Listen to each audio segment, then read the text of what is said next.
Hello, storygoers, and welcome back to another episode of Tales from the Cartridge, the video game storytelling podcast. I'm one of your co-hosts, Eric Penrod. And I'm my other co-host, Ryan Bauer.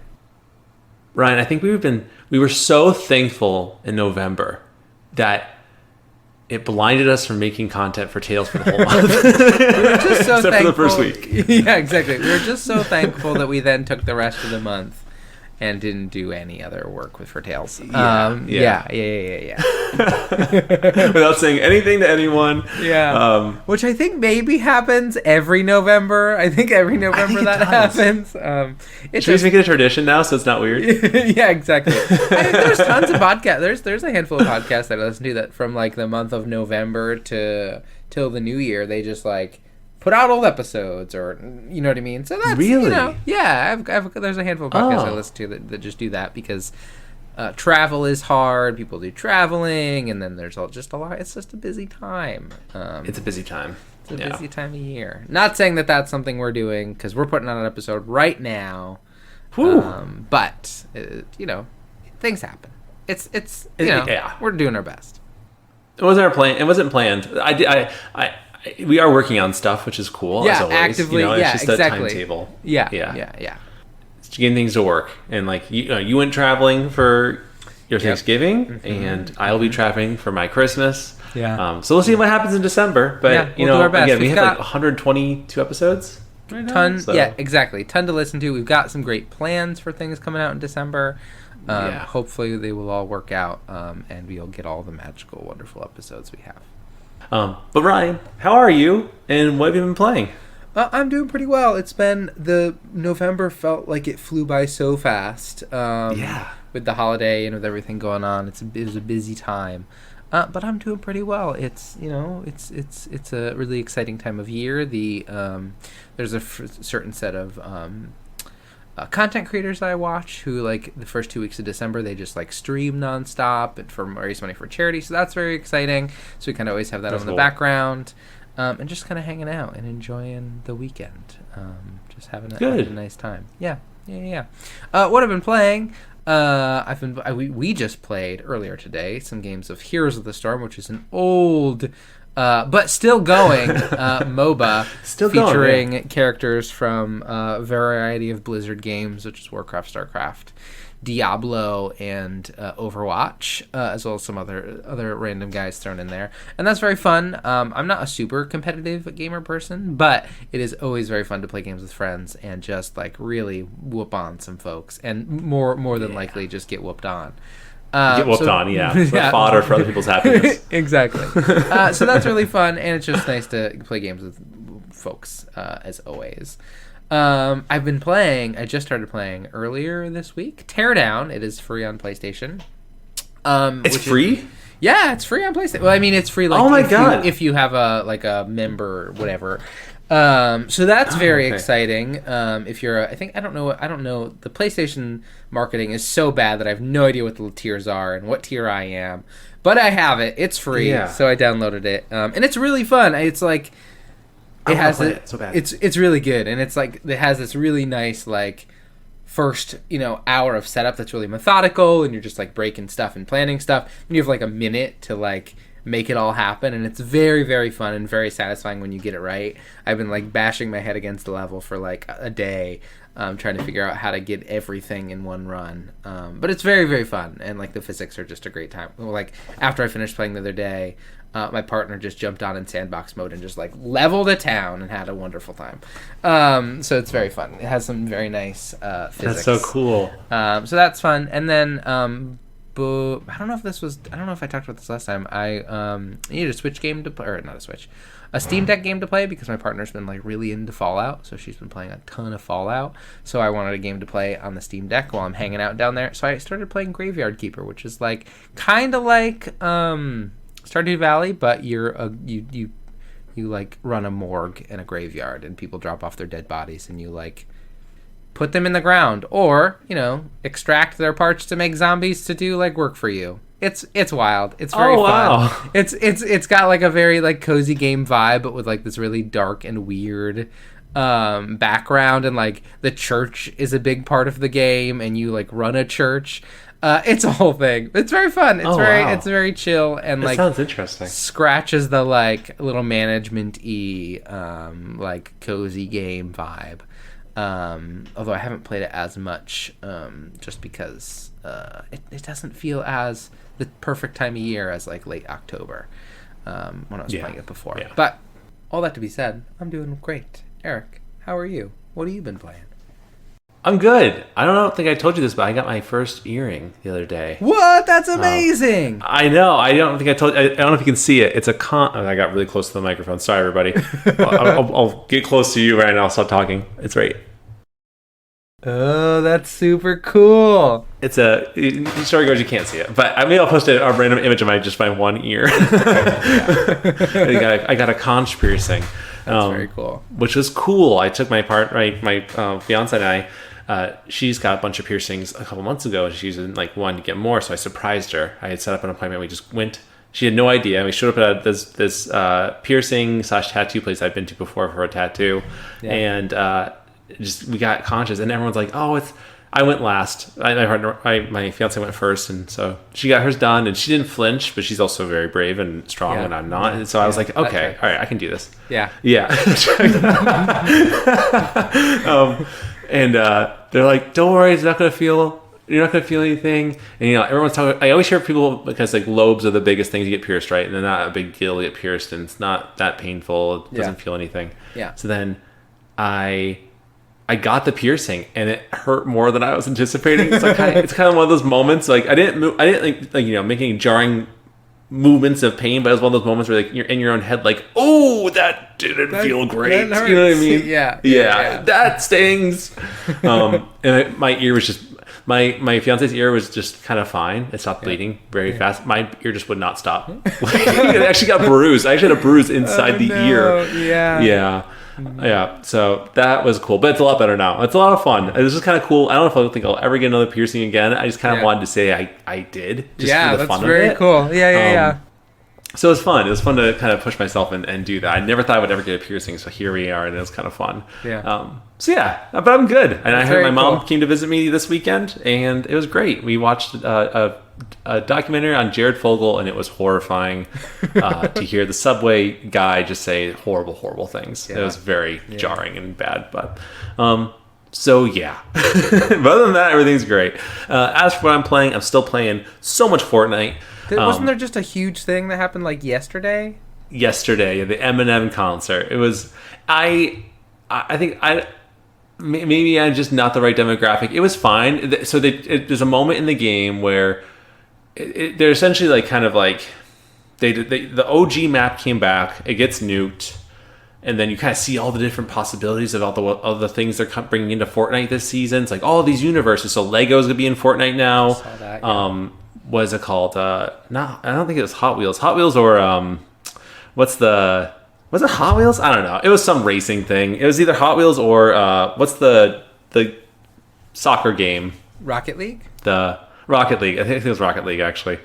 Racing. And then Eminem shows up and plays a very, very short concert where it's little Eminem singing a song, and then it's big Eminem playing a song. And that part was not as cool as I thought it was really hyped up to be. Yeah.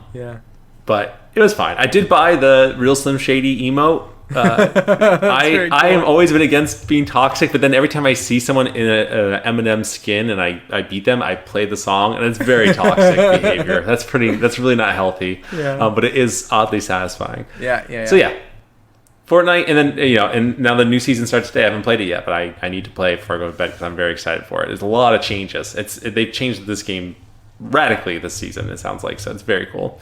I beat Spider-Man 2, which was cool. And I just beat the remastered Spider-Man 1. And I will go on record. I said this before on the podcast, and I will go on record, and I will always admit fault or double down on what I said. Having played the original PS4 Spider-Man, I was very much in the camp of why did you change Peter's face? This is weird. He looks like Tom Holland now. It doesn't feel good. But after playing the Spider-Man remaster and Spider-Man 2, I'm that my headspace has changed now. Now that I've played the story as this one face through the two games, I'm on board. Like I could see it. It works for me now. Yeah. So it was cool. I'm now I actually platinum both games. Oh, so very both games cool. have been platinumed, and we go and do the DLC for it too, and platinum those. So yeah, but they're fine. I think the Spider-Man games are great. They're like the next best thing, if not better. Honestly, I hate saying that, but better than the Arkham series. Like the Arkham series did such a great job for that kind of flowing combat system, and then Spider-Man took it and just really like polished it. Yeah. And man, traversing in Spider-Man 2 feels amazing. It just feels so good. And actually, going back to Spider-Man 1 remaster, when you start, it is like excruciatingly slow. Like it is so painful to swing through New York City in Spider-Man remaster because it's just really slow. And you do speed up eventually, right? And it gets good, and it's not a big deal. But don't go from 2 to 1. Like it just doesn't. Take some time, and then you'll kind of lose that sensation of how fast you're supposed to be going. But yeah, both great games. I think Insomniac can do no wrong, right? I don't think either would ever be Game of the Year material, and we'll get to that later. But I think in terms of games themselves, the gameplay is fantastic. Like Spider-Man gameplay is very fun. It's just fun I like the feeling of like when a crime is happening and I want to go do something else or start the story. Like I feel compelled to go stop the crime, which I feel like is them doing a good job of making me Spider-Man, or making me feel like I'm Spider-Man. You know what I mean? Like and I don't feel like that a whole lot. Like I think the other game that I really felt that was maybe Infamous. Infamous made me, like when I was a hero in Infamous, it made me feel like I needed to be a hero and like do the side things that came up, or make sure I stopped the bad guys even when I didn't want to necessarily. And that's what's so great about Spider-Man, I think. But anyway, whole other topic for another time. And then we're playing HOTS. We're playing Heroes of the Storm, which is fun. I'm not good at MOBAs by any means. Yeah. But I always want to be. I play League. I'm awful at League, but I love the character design and the art of League of Legends, and I feel like that's like kind of like my main thing with those kinds of games, is the art direction. And I mean, it's hard. Say what you will about Blizzard, right? And rightfully so. Yeah, for sure. But especially for me in Overwatch, man, nothing beats the game design of Overwatch. Like those character designs in that game just, oh man, I was thinking about the other day how I think it's 2016 is the only year one of the only years, if not the only year, where a multiplayer game won Game of the Year, and that was Overwatch. Yeah. I think it was 2016. And I just I thought about how much I was so excited for Overwatch and how special that time was playing that game. It was such a special time playing that game. There was nothing else like it. It was just so... It sounds lame to say it, kind of, but it's so magical of a game. Yeah, it truly was. For sure. It did such a great job of capturing that magic. Even like folks who, like, I'm not super into first-person shooter, especially competitive games. Like, it was really wonderful. I mean, it was... And the art design and the like animations that went with it were like master class.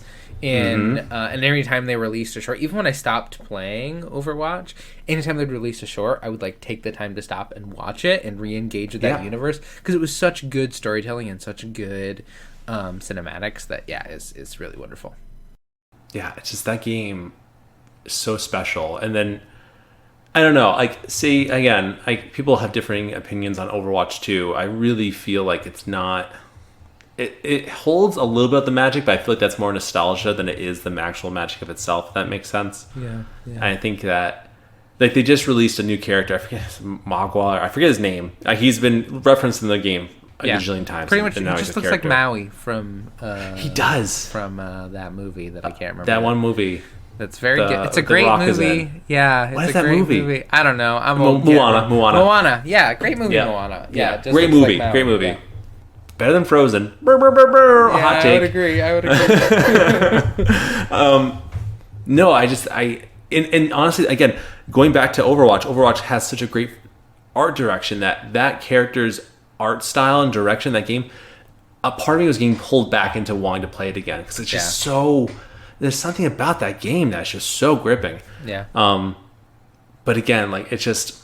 I don't know. It's lost some of the flair. I think all the changes that happened, there probably never should have been Overwatch 2. You know what I mean? It just wasn't what it was. And all the promises that happened, it didn't fall through. And then Jeff Kaplan, I think his name was, the original game director, left. Jeff. And I miss Jeff. Me too. Especially around this time of year, he would do his Yule log streams. Which just be hours of just him sitting at a campfire, and maybe something would happen at like hour 6. Just like the humor and engagement that was just so special and magical and fun. Yeah. I would be, if he came back as the director of Overwatch 2, I would actually be really excited to jump back in again. Yeah. He got out at the right time, honestly. He probably saw the writing on the wall. Yeah.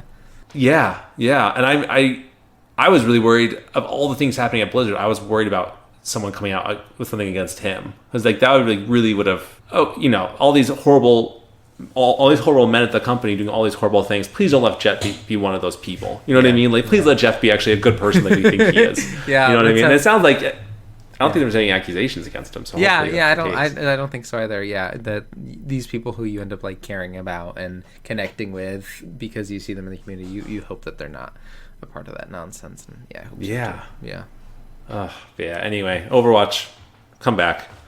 Yeah, just maybe cancel. Just stop Overwatch 2 and just come back to Overwatch. I mean, I wouldn't be surprised if in a couple years, like 5 years, they come out Overwatch 3, recapture all the nostalgia of Overwatch 1, and you know what I mean, and then you got this magic again. Kind of like what they do with Diablo every few years or every 5 years or whatever. We'll see. Or StarCraft, who knows, Warcraft. It's been years and years and years. We'll see. That's true. I just drop the numbers, go back to the main game, and just keep making it special. I thought Destiny 2 would be Destiny again at this point, personally. We'll see. We'll see about all that. We'll see. Too soon? We'll see. No. I mean, they just released a dungeon. We don't need to go into this for too long, but they just released a dungeon this weekend, and it's apparently like it's in an old stone castle, and it's like the coolest dungeon that's ever. It's like, so it's this whole thing where like everyone like hates. Like, the developers are doing shitty stuff, the company's doing shitty stuff, and then they come out with, like, really incredible content that is really exciting and cool, and it's like, oh, well, like, there was a bunch of controversy because there was, like, a starter pack or something that came with, like, 3 exotics and some stuff, and it was, like, $20-something or $30. Pay to win. Exactly, and it had a bunch of exotics that are kind of hard to get now, or at least would take some time, and like a lot of the really important content creators for Destiny, like Data, were like, "What the fuck are you guys doing? Oh, sorry, what the heck are you guys doing?" And it was just like, it's a bummer. It's a bummer. But they got to get their act together too, and or they're gonna fail as a company because they're having financial troubles. That's true. It's sad to see that Bungie's struggling. Yeah, I mean, something was mismanaged there because they got a ton of PlayStation money, and I don't know what happened. So who knows? Business is weird. It is, and again, not to get into it in the weeds. It's just I think we're in a real interesting time in video games right now, where like we are getting such amazing games, but the need for companies to make money on these amazing games is bleeding through into the transactions. So like Street Fighter 6, I don't know if you heard about the controversy with that. Also, Street Fighter 6 just released, or either just released or is about to release their next outfit pack. So each character gets an outfit. Each of the base game characters gets an outfit. But if you buy all the skins for the characters, it will cost you roughly $120 for all the skins. And they come in like different packs, so you have to like kind of buy everything if you want everything, and you have to buy all the packs to get that, and it costs roughly $120 if I remember correctly. Which is just like, it's more than the base game. Like these like 12-ish skins cost more than the game itself, which is just. And that's companies trying to make back their money because it takes so much time to make games now. So it's like we're in this weird transition period of like eventually something is going to break. Some kind of model is going to break here, and I'm very curious what that'll be, because there'll be some detriment to games that I think people will be really upset about. But like, I don't think this is going to keep going the way it is. I mean, I think they're only going to like charging more for games to then make that money back and not have to do it that way. Who knows? I mean, speaking on that, like, similar, Destiny just released they're doing like a Witcher Destiny pairing, and to buy all 3 of the skins for the 3 classes is more than like every Witcher game that has ever came out. If you wanted to buy it, you could buy like these 3 skins for your 3 characters, or you could buy the entirety of all the Witcher game content that has ever been out, right? Like it's because they're like 20 they're $20 a piece for each skin. So like your Titan skin $20, Warlock skin $20, Hunter skin $20. You can spend $60 and get like The Witcher 3 and all the expansions, The Witcher 2 and Witcher 1. So it's just nonsense. Yeah. It's just, and again, that just goes into it, right? Like, and that's the thing I struggle with Overwatch the most. Going back to Overwatch really fast, is that like the skins are amazing in that game. I loved all the skins, but I'm only seeing their hands the majority of the time. So like, it just feels really silly to me to buy these skins that I don't really get to see a whole lot of. Where like, again, going in comparison to Fortnite, I'm in third person the whole time. I get to enjoy seeing the skins that you buy, and those are also expensive too. Like 100%. Overwatch is probably the game I put the most money into ever. Yeah. Like, as I always took, like, I was like that weird person that took like pride in not buying anything in the game. Like, I've never bought anything in this game, even though I want to buy everything. And now with Overwatch, I remember with Fortnite, I have bought many a skin now, but I love being able to see the skins in motion and not just the hands. It just doesn't work that way, I don't think. You know, like, so yeah, I don't know. It's weird times in games. Weird times in games. Yeah, which makes it perfect for this episode because we're talking about Game of the Year. Right.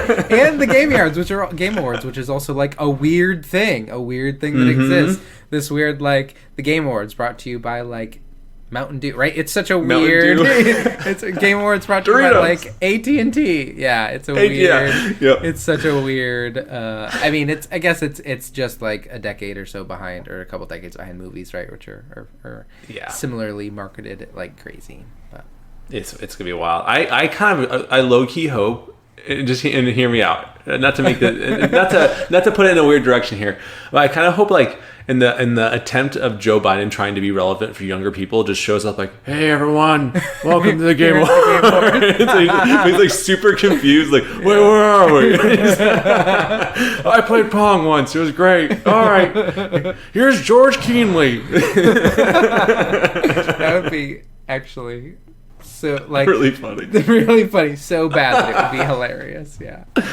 I think. Oh, you know what? We'll get into. Let's do our spiel and then get into the Game Awards. I have things to say. If that's okay. Okay. Storygoers, we hope you enjoyed our last episode of worst foods in games because we had nothing else out that month, and that's okay. Hopefully, it's okay. Hope you don't hate us. It's actually really funny. Side note that when we put out less episodes in a month because we're busy or things happen, we end up getting more people. Following us, at least on Spotify, that I see. They're probably then when we put out more things in a month, we lose more people. Yeah, they're wondering what we're up to, so they're like following us. Right? They want to say, I know. Just checking out. Yeah. As always, you can email your thoughts, feelings, and perspectives to talesfromthecartridge@gmail.com. All the E's are threes. You can also find us on our social media by leaving a voicemail or text at 207-494-4334. Or answering our poll question down below if you're listening to us on Spotify, and we will answer all those in a future episode. You could also, if you feel it in your heart of heart, to donate to our Patreon. We have exclusive scripts as well as exclusive episodes up right now. We have the full episode, the full episode, the full entirety of Little Nightmares from episodes 1 through 4, parts 1 through 4. All in one big chunk, so you don't have to keep listening to the intros 4 times and the outros 4 times. And we also have Pokemon Yellow parts 1 through 5 all together as well. And that's exclusively on our Patreon, just for $1. If you're interested, and if not, cool. If you listen to us on whatever platform you listen to us on, that's also fantastic as well. Speaking of which, if you want to rate us on Apple or Spotify or wherever you're listening to, if you have a rating system there, that'd be fantastic. 5 stars is, man, just makes us feel all giddy. Ryan, do you feel giddy when we get 5 stars? So giddy, yeah. It's so giddy. The little pause for a second, it was really funny. It's like,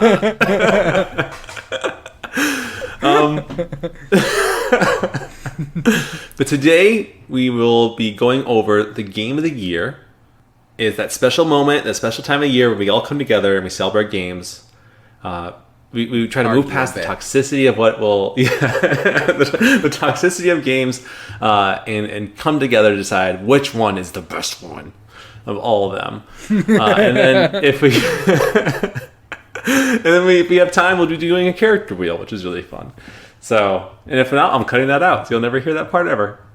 So yeah, but actually, Ron, you want to jump in and kind of say what our plan is for the game of the year, for the game award? Yeah. We're going through the game awards list, and we're gonna pick Game sorry, awards. You say it. Yeah.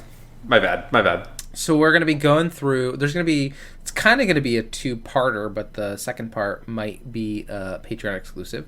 But for part one, for this part, which is still a full DLC episode, we're gonna kind of go through all of the categories that we recognize anything in, and then deciding or making a prediction about like what we think will win, and then like for us personally, which one we think should win, whether it's there or not. We can throw it in there. We'll go through them all. We'll go through all the categories and just kind of make some predictions, and then maybe in the future there'll be another episode that we reflect on how wrong or correct we were and talk about some of our games of the year. Yeah, and really, it'll be an episode of pointing out how we were right and everyone else is wrong. Because first off, Jeff, how dare you not invite us to vote on the Game Awards? Yeah, we may be small, but we are mighty. Not really influential mighty, just more like we can probably lift a decent amount physically. And I feel like that. Yeah. I feel like that can be a really good thing. Anyway, that's beside the point. Yes. Jeff, let us vote. Come on. But no, I think we start from the bottom, working our way up to Game of the Year, pointing out which ones we think is going to be the winner, and go from there and see what happens with that. So, without further ado, Ryan, do you want to start us on our first one? Do you want to go from the bottom at the... Yeah, that's what I was thinking. Take turns? Yeah, that sounds great. So we're going to start off with most anticipated games. So this is the game that... Go ahead. Oh, just all the esports and content creator people, we're skipping those. We're too old for that stuff. We don't know any of that stuff. Write in and let us know who should win, and then we will add that prediction. That'll be an official Tales from the Cartridge prediction. You write us in and tell us who should win. But we're going to start with most anticipated, which is a very fun category. Good way to start. Final Fantasy VII Rebirth, which is, again, the sequel to Final Fantasy VII. The new one, does it have a different title? Is it just called Remake? Final Fantasy VII Remake. Yeah. Hades 2, Like a Dragon Infinite Wealth, which is Like a Dragon. What is that used to be called something else? Yakuza. That used to be called Yakuza. That's right. Yeah, it used to be called Yakuza, but they've renamed it Like a Dragon. Star Wars Outlaws, and then Tekken 8. So an interesting group of games here. Some I am certainly more excited for than others. Me too. Personally, what I want to, and there's two here that really stand out to me personally. Rebirth, Final Fantasy Rebirth, and Hades 2 are my big two. But I would love to see Hades 2 take it personally, because Hades is one of my all-time favorite games. But knowing the games industry and how much of a wave, both Hades 1 and Final Fantasy VII Remake both made big waves.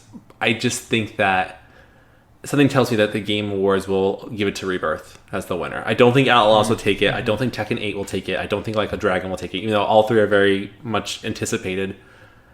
I think it'd be between Hades and Final Fantasy. I would love Hades to win, but I think it'll be Final Fantasy VII, personally.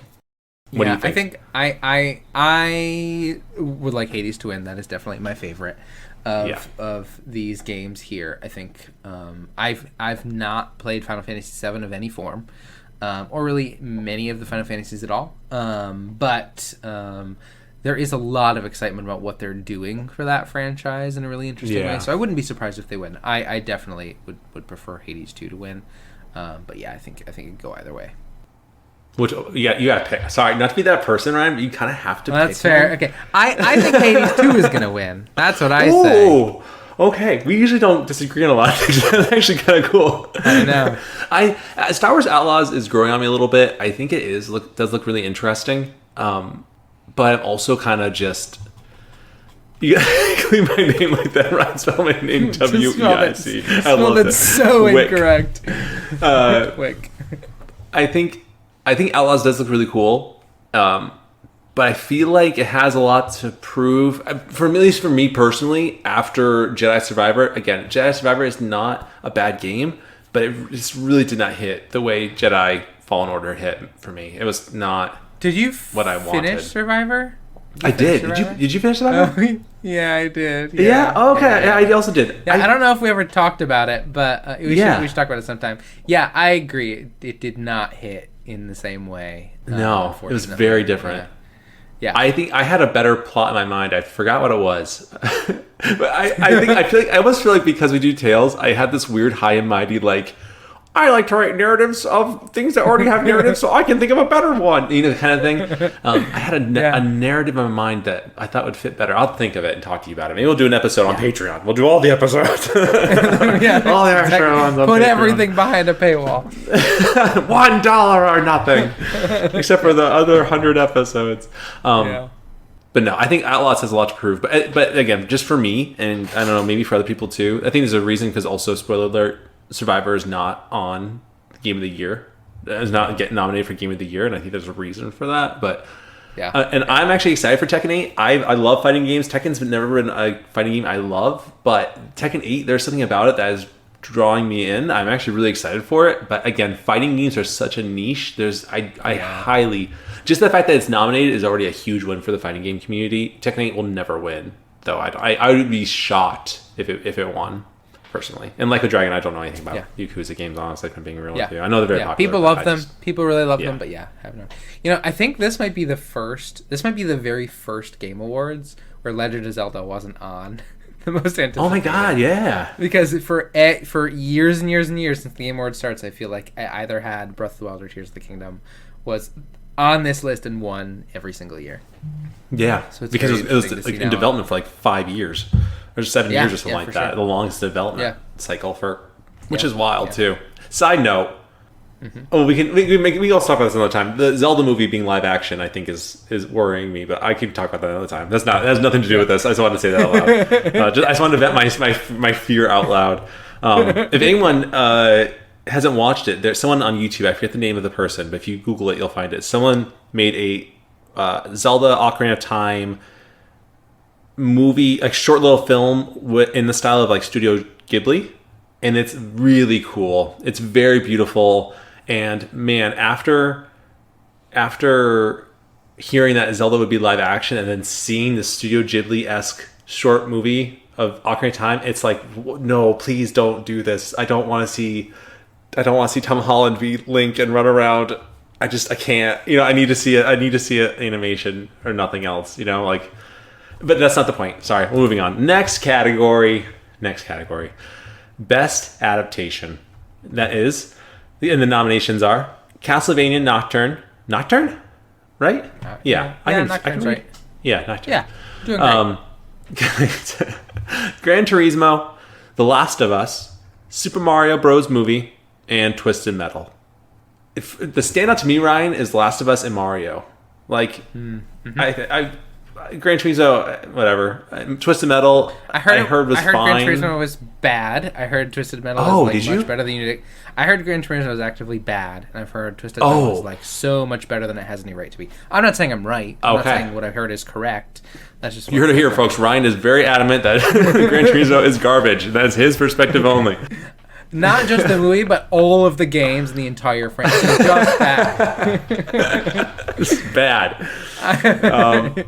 I mean, and everyone loves Castlevania, the anime on Netflix, and I haven't watched it. I need to. This is different than the other series, I think. Yeah, it's new. I haven't watched it. I love the other series. I have not watched this. I'll have to check it out. I think I actively do not have a Netflix subscription, which I really need to get again, because there's a show out that I'm super interested and excited to watch that I haven't had a chance to do so yet. Scott Pilgrim? Yeah, have you heard what have you heard the twist of it? No, but I haven't heard the twist. Okay, I know there's a twist. I haven't heard it yet, but I need to watch it. So I love the movie. I love the movie. I never read it, actually, surprisingly. Yeah. But I need to watch it so bad. But I think it sounds like something meta. I don't know what it is. It is. Yeah, we don't need to get. I read the comics and really enjoyed them. Watched them, really enjoyed them. There are certain things that I feel really strongly about Scott Pilgrim and what it's trying to say. And essentially, I won't spoil anything, but a review was like, the movie is as if the Edgar Wright went to therapy and then rewrote the show. Or rewrote the story. That's actually really cool. Super interesting. Yeah. That's really cool. Okay. Yeah. Oh, I'm very excited. I mean, So then going back to the list. Sorry, going back to the list. Going back to we're very rambly today. We haven't talked much in November, so now we're just going on a rant, I guess. Yeah, this is what it is. When it's a DLC episode, you know what it's going to be. Yeah, exactly. I mean, The Last of Us was so polarizing, and everyone's claiming it's kind of like the best game adaptation. This is the adaptation that really has set us on the path of adaptations for games into other media, and it was great. And I wept. I absolutely wept for in the third episode, and I loved the changes that it made. It did a great job. But then, I saw the Mario movie in theater, and that was fantastic too. And it took its own liberties, and it all paid off. Chris Pratt was not as bad as I thought it was going to be, right? And everyone was really down on that because I think Jack Black did fantastic in that as well. But I think because of if I'm thinking in terms of the game industry, and actually my feelings also, I think The Last of Us deserves it more. Yeah, I think it'll win. I think it should win and will win. Yeah. What about you? I completely agree. I think it's hard for me to say. I have only seen The Last of Us on this list. I've heard the Mario movie is very good and very exciting. I haven't heard anything great about Gran Turismo. I've actually heard actively bad things. Haven't heard anything about Castlevania. And Twisted Metal I heard is better than it has any right to be with what it is.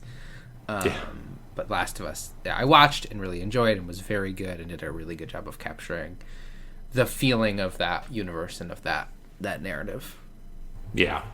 I think it's one thing with animation. Like, not saying animation's easy by any means. That is definitely not what I'm saying. It's not easy. But I think capturing that magic when you have kind of more control over what it looks like in terms of like animation, right? You design the characters, what they look like, and it's really the voices that come through, and that's really important. So I feel like comparatively to The Last of Us, which is live action, you really have to set that tone, and you can work within the constructs that the world looks like, right? And just the makeup and how real it felt and how scary it felt and the liberties that it took, and honestly amplified the story a lot comparatively, in my opinion, comparatively to the games. Yeah, I just think The Last of Us really deserves the recognition and deserves the win in this category, personally. For sure. Yeah. I completely agree. Yeah. All right, next one. Best multiplayer. Best multiplayer games. We have 5 nominees. Baldur's Gate 3, Diablo 4, Party Animals, Street Fighter, and Super Mario Bros. Wonder. I didn't realize that Baldur's Gate was a multiplayer game. Oh yeah, it's fully online, fully co-op. Yeah, you can play. Wow. You can play it fully with another person. I've played it with a bunch with my partner. I played it a little bit with Dave. Yeah, it is fully. Oh, that's multiplayer. right. And the multiplayer experience is like really fun and interesting. Like they've done a really good job of not to just only talk about Baldur's Gate, of like if you're in a narrative conversation, the other person can join and listen in, and they can vote on which choice they want you to pick, and you can ignore that or choose that. And there's some really cool stuff there. But yeah, so it is. I don't know if like it is. When I think of multiplayer, because I'm old, I think of like co-op multiplayer, like party games or like that is like truly made to be played multiplayer. I don't know if that's Baldur's Gate, but it is a very fun multiplayer experience. I would really love to sit down and start to finish continue to play multiplayer and play it more multiplayer, because I think it's like really fun to play around in that space and to synergize and make interesting choices. Baldur's Gate 3, Diablo 4, Party Animals I haven't played, but looks incredibly fun. Street Fighter 6, I unfortunately am not super dialed into the fighting scene, but I've heard like of all the fighting games, this is like one of the most accessible. And then Super Mario Wonder is like, it seems like a very fun and very wild and interesting 2D multiplayer experience, but I haven't experienced it myself. Yeah. Yep. I mean Mario Wonder is always it's like the default to me, and the idea like you're good, it's Mario, it's gonna be Mario with a few differences, it's gonna be fun and you kind of know it, whereas like I guess I'm kind of seeing like it's a celebration of the best games, right? So I feel like Mario doesn't necessarily deserve that title because it's kind of like the default, which sounds like a negative. It sounds like I'm putting it down. I'm not trying to, but like if you're playing a really deep, like a really deep experience of a game like Baldur's Gate 3, even like Diablo 4, and that's multiplayer and you can experience that with someone else, I feel like that has to be probably the one that's going to be celebrated the most. I would love to see Street Fighter 6 win, but again, fighting games don't typically win these things. It's just great that it got nominated. Sad to see I'm sad to see Mortal Kombat 1 didn't make it. I'm a little surprised by that, but again, it had a lot of problems too. And I love Party Animals. I've seen people play Party Animals online. It's on YouTube, and it's really funny to watch. Very creative, but like comparatively, it's almost like it's like taking different puddings and then putting like two amazing pies next to these puddings and be like, all right, which is the best dessert? And granted, you may like pudding a lot, so you'll pick that. But I think overall, people would pick those pies. That being Baldur's Gate or Diablo. Do you like this metaphor, or is it really confusing? Yeah, no, I think that makes complete sense. The experiences are so much more in depth. There's so much more depth to those experiences. Yeah. Between those two versus the others, which again, multiplayer doesn't necessarily have to be. There doesn't have to be a ton of depth and intensity to it. But I think that certainly those experiences are sometimes more meaningful if that's what you're looking for. Yeah. I don't know. Do you have a one you think will win over the others, or it's hard. I think if my lens is multiplayer, I think I'm gonna go with Diablo because I think that game is so suited to just kind of like it's just like a chatting game. The gameplay itself is really fun and exciting, but it's a little bit more passive. So it's a really great game to just kind of do something with another person. You're just kind of chatting and you're like, oh, I got this cool thing. Let me, take some time to, get this build really cool. But it is a much more passive kind of, we're just going to chat while we play this thing. Where Baldur's Gate is like really intensive experience. And I think there's really something magical to playing Baldur's Gate with other people because you're like making these decisions that have these like really wild ramifications. And like if you decide just to be kind of silly, you're going to get a really wildly different experience. And I've played like Act 1 probably 5 times because because I play it with my partner and I have started Act 1 3 times. I played it with Dave, and then I played a little bit on my own. And every time it's been, like, incredibly different in how it plays out. And when you're playing with somebody, you have, like, totally different experiences. And I also think it's more manageable for my brain in multiplayer because I don't have to control 4 people. But I think Diablo feels more like built for multiplayer experience. Yeah. I am torn between Baldur's Gate and Diablo, but I think everything you're saying is valid with Diablo. I think it makes more sense, but I think and this isn't very fair, but after looking at the whole list of all the games, I'm leaning more towards Baldur's Gate winning this category, because I feel like Baldur's Gate will win the majority of categories. Yeah, I would want Street Fighter 6 to win personally, or Party Animals, honestly, but I think Baldur's Gate 3 will win. I think it'll win the majority of categories. Yeah. Including this one. I think it's going to really set a precedence, but anyway, I think Baldur's Gate 3 will win. For sure. I think I personally have had more fun multiplayer playing Diablo because I've played more of it. I think Baldur's Gate for sure is going to win. I completely agree. Okay. Yeah. So we both think, Which one do you want to win, you think? I think I'd rather Diablo win just because I've had more fun. I mean, actually, honestly, I'd probably want Party Animals to win because I think those types of games need more to be seen. Like, I don't think Diablo or Baldur's Gate needs this win for anything. I think Party Animals winning would change that studio's life. I would rather them win. But I have had the most fun in a multiplayer experience with Diablo. I think Baldur's Gate is probably gonna win. Yeah, I agree. I would love to see Party Animals win, or again, Street Fighter 6 for me personally, but so I don't know, we'll see. We're skipping over best sports/racing, because we don't play those. So if you do, good for you. You have a better inkling than we do. Hopefully your game wins. The next category is the best sim/strategy game, and the nominations are Advanced Wars 1 and 2, Reboot Camp, Cities Skylines 2, Company of Heroes 3, Fire Emblem Engage, and Pikmin 4. I haven't played any of these, but I've seen a little bit of a few of them. I think, man, if it wasn't for the rough launch of Cities Skylines, I definitely would pick that. I didn't hear a whole lot about Fire Emblem Engage and Company of Heroes 3. Everyone loves Advance Wars 1 and 2. That's all I heard. I heard a lot about that until it came out, and then I haven't heard anything about it since. I've heard bits and bobs. Yeah. And then you told me a lot about Pikmin 4, which sounds very intriguing. It's a game I want to play, but my PTSD is just really making it hard. I think I would love to see Pikmin 4 win or Advance Wars. I think either one of those two. I think it'll be Cities Skylines 2. Yeah. I think I'd like Pikmin 4 to win for sure. I think of these games, I've had the most... Pikmin was the most fun strategy game. I've played a good chunk of City Skylines. It is very fun, but it does not feel like it's there yet. It feels like it needs a little more time. And like every Paradox game that comes out, it really isn't done, or it really doesn't feel like a full experience until a couple DLCs come out and like round things off. Reboot Camp, Advance Wars are really fun games. I've heard the reboot camps didn't quite do enough to modernize them, so they still feel a little bit clunky. Fire Emblem Engage, I was expected to hear more about because it's Fire Emblem, but I haven't. And I love Company of Heroes. I didn't touch Company of Heroes 3. I played a ton of Company of Heroes 2. They're very fun games.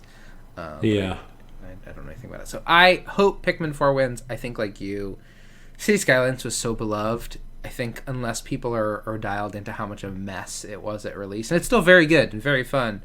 But I don't think it's quite. They've quite answered, given what folks, what it was pitched to be. I don't think it's there yet. I think it'll get there. Yeah, I don't think it's there yet.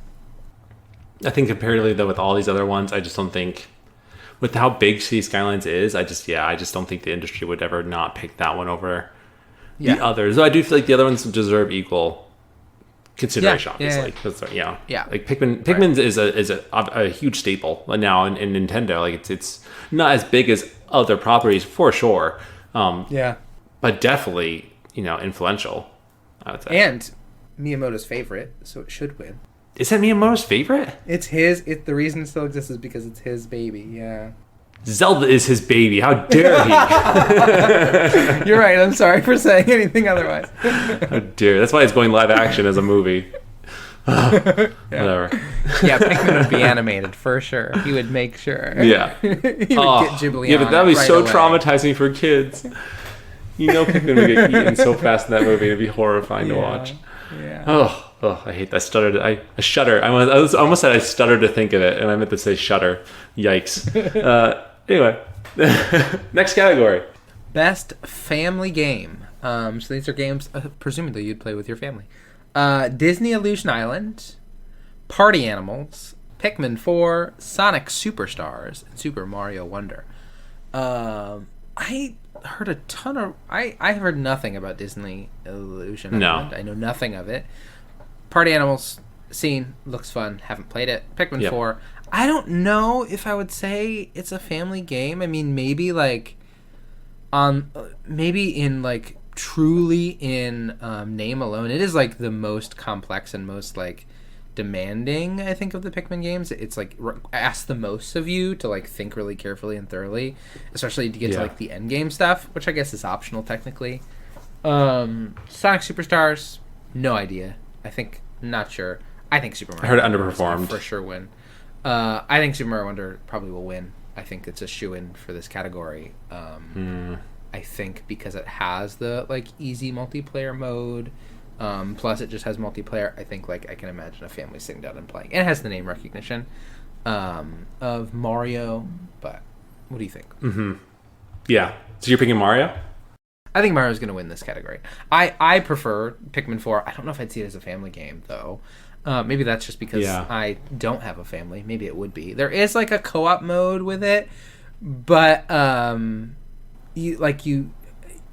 other person like controls a reticule moving around on the screen and can like shoot berries, and that's it. They don't actively engage. Versus like Pikmin 3 was like fully couch co-op. Like two people could control different groups of Pikmin, and that's not in this at all. So I don't know if I'd say. Who knows? Not sure. Yeah.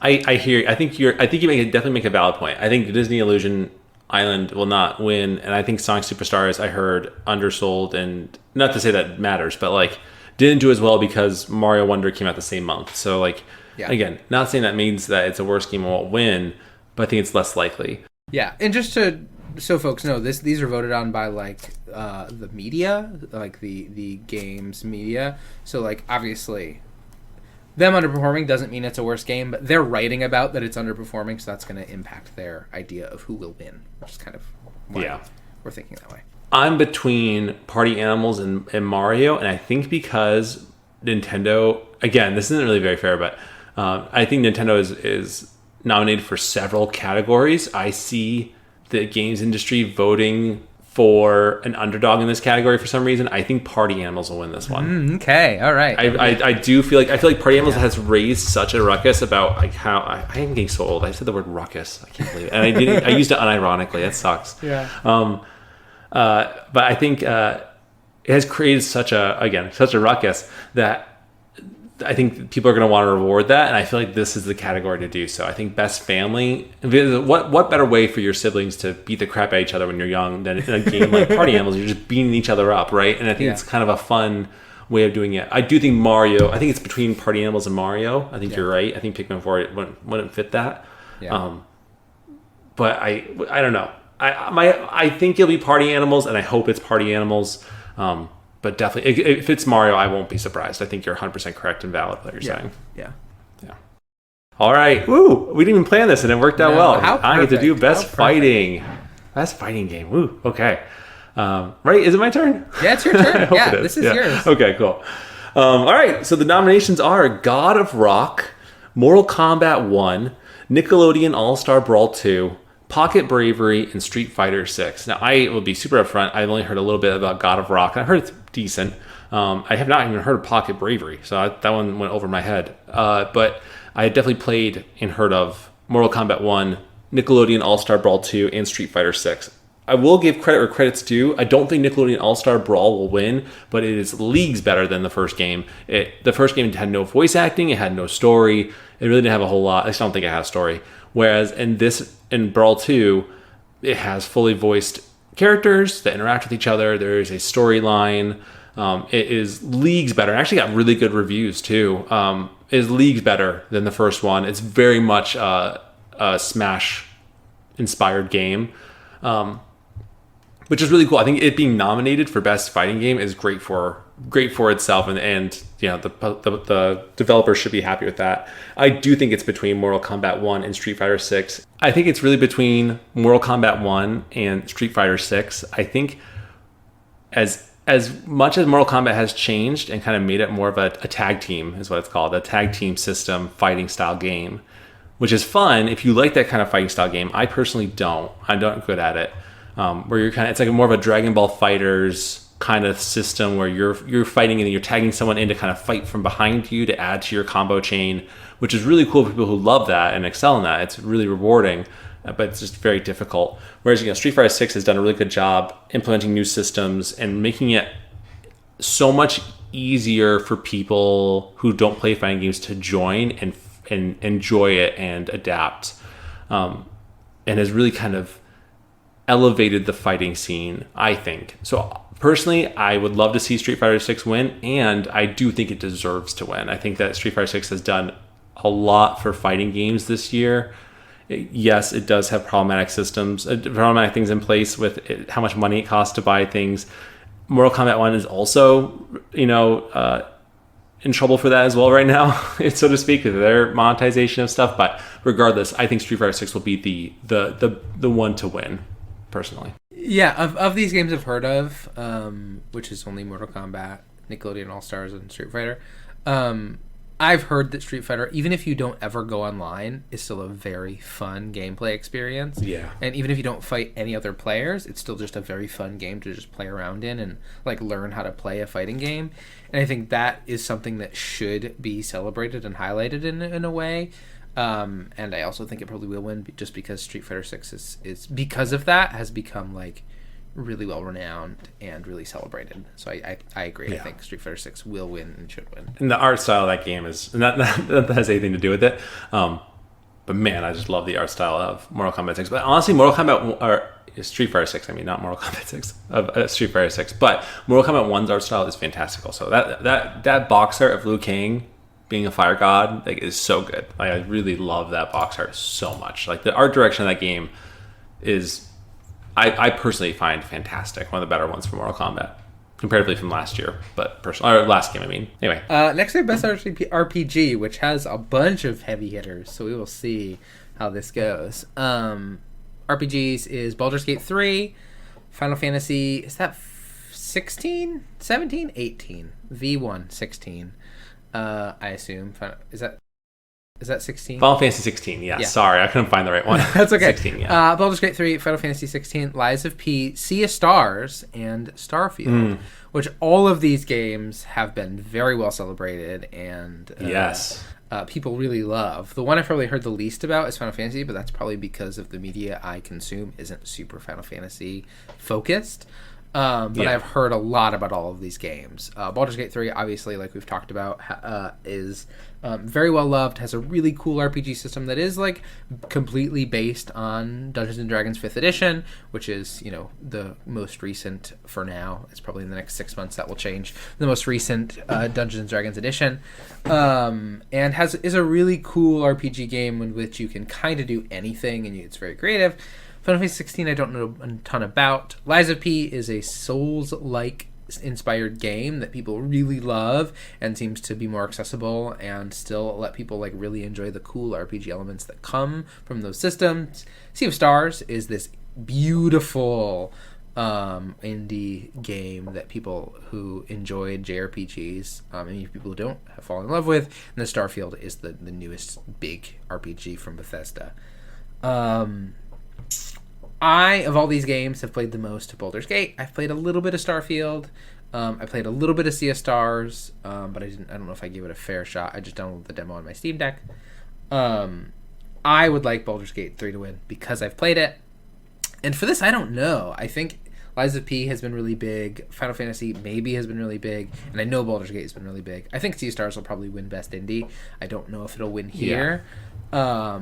And Starfield, I just think, unfortunately, hasn't quite gotten enough behind it to be as successful as like a Skyrim or Fallout of years past. I just don't think it's quite captured that same magic. For some people it certainly has, but I think for like the gaming community I don't think it has. I think there was other games that came out during that same time that I think people thought captured that magic a lot better. So yeah, I think Baldur's Gate 3 will probably win, but I don't know for sure. I hope it does because of all these games. It's the one I've played the most. But there's probably some bias there just because it's the only one I've experienced. Eric, I would love to hear you talk more about this because I know you've played it. You really enjoyed Lies of P, and it was like maybe one of your Game of the Year runnings. Yeah, I'll get when I get to Game of the Year. There's one that I would switch with. I would switch one or two of those out to put Lies of P in, but that's besides the point. I've seen a lot of Baldur's Gate 3. I've seen Final Fantasy 16. I've seen Starfield. I haven't seen a lot of Sea of Stars personally. I do love the art style though. Art style is really cool. For me personally, I would love to see Lies of P win. I think it deserves any and all awards it can get. I think it's such a special game. I love Lies of P. I cannot say it enough. I will go back because they just did they added some more stuff in a new patch to the game that changes it a lot. And I want to go back and play it again. But that game is just so good.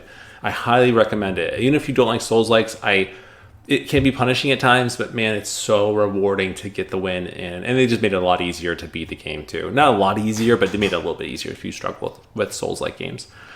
Personally, after seeing kind of a lot of these games, I would personally love to see Lies of P win this category because I know that Baldur's Gate 3 will win more. Get title and more things in other places, and Lies of P has been nominated a whole lot, so I would love to see Lies of P win. However, also looking at the categories, I know that Starfield has not been really nominated for a whole lot of categories, and I do think that knowing the games industry, they'll want to honor Starfield in whatever way they can, and I think this will be the one to do it. I think that people are going to be like, well, Starfield really did try hard, and it will probably get better, and Baldur's Gate 3 will win a lot of awards other places. Yeah. I think Starfield will get the win, unfortunately. And again, no hate to Starfield. Yeah, it's, I'm sure, a fun experience. I haven't played enough of it to really know, but I just would love Lies of P to win, but it won't. And I think Starfield will. So I don't know. We'll see. You said Baldur's Gate 3, Ryan? I did, yeah. Okay. Cool. Yeah. Man, if I would love Lies of P to win. It's so good. It's so good. I just want to scream it from the heavens. All right. Next one. Best Action Adventure. Wow. We're at an hour already. This is great. We didn't think this would happen. Yeah, Okay. yeah. I didn't think it'd be, so in it. I love talking about Game of the Year. It's just such a special time. It's such a special time. Best Action Adventure. We have 5 titles. Right? Are we on that one? Yes. Best Action Adventure. Yeah. We have Alan Wake 2, Marvel's Spider-Man 2, Resident Evil 4, Star Wars Jedi Survivor, and The Legend of Zelda Tears of the Kingdom. So, man, it's hard. I wish action and adventure were 2 separate categories. Yeah, they feel very different. You know what I mean? It's a weird category. It's so different. Yeah. It's so hard. So they're saying here the parameters are for the best action/adventure game combining combat with traversal and puzzle solving.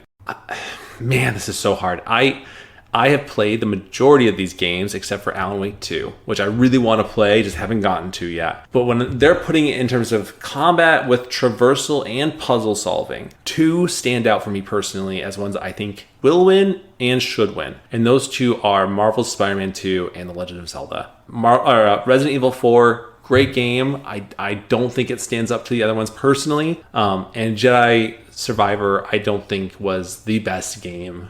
I think it was, if it was a less solid of a year, if it was less stacked of a year, I think Survivor would have a much better chance of winning. But I really don't see it having a chance of winning this category comparatively. I think I would, man, I don't know who I want to win. I think because, spoiler alert, I don't think Spider-Man 2 should win Game of the Year at all. I don't think it should be nominated. And that's not any hate towards it. I think it's just comparatively to all the other games that came out, Spider-Man 2 was just not enough to get Game of the Year.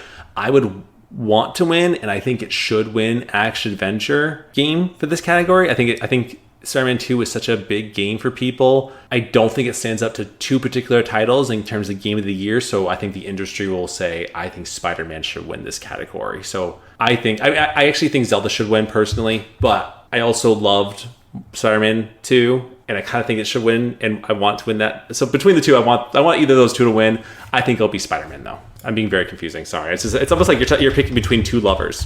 What? No, that's weird. Picking between 2 pieces of pie. That's pizza. Right. I don't know. 2 delicious pie. Yeah. Editor, don't listen to the lovers thing. Cut that out.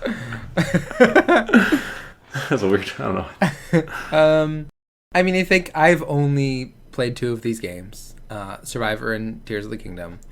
I haven't played Spider-Man, I haven't played Alan Wake, and I haven't played Resident Evil 4.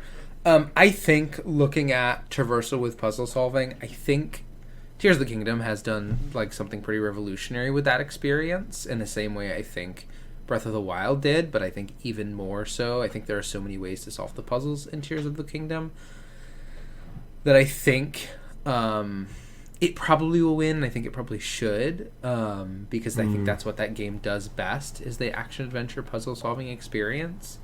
From what I've seen of Alan Wake, though, I think there's something really interesting with how there is puzzle-solving happening in that game and the action of that game, but I again, haven't played it myself. And Jedi Survivor, I just don't think probably, like, isn't nearly as good as Spider-Man 2 is, at least in that like moment-to-moment puzzle-solving experience. I think Tears of the Kingdom should win this. I think it might. Yeah, honestly, either Spider-Man or Zelda winning would not surprise me. It probably should be Zelda. I don't think the industry will vote that way, though. I think they'll think of that as like more Game of the Year material, and they want to honor Spider-Man. But I think either one of us is right. I think one of us is right. I think sure. One of us is going to be correct here. Yeah. I don't think it'll be any other way. But it'll be interesting to see how that. I think this is one of the ones I'm going to star this one, or I want to highlight this one to look back on for our Patreon exclusive episode, because I think like that'll be really interesting to go back and see what happens with that. Yeah. So. Sorry, I'm just trying to highlight as I talk, which is impossible. I'm going to highlight it a nice green. Yeah, that's not a very good green, but okay. It's great.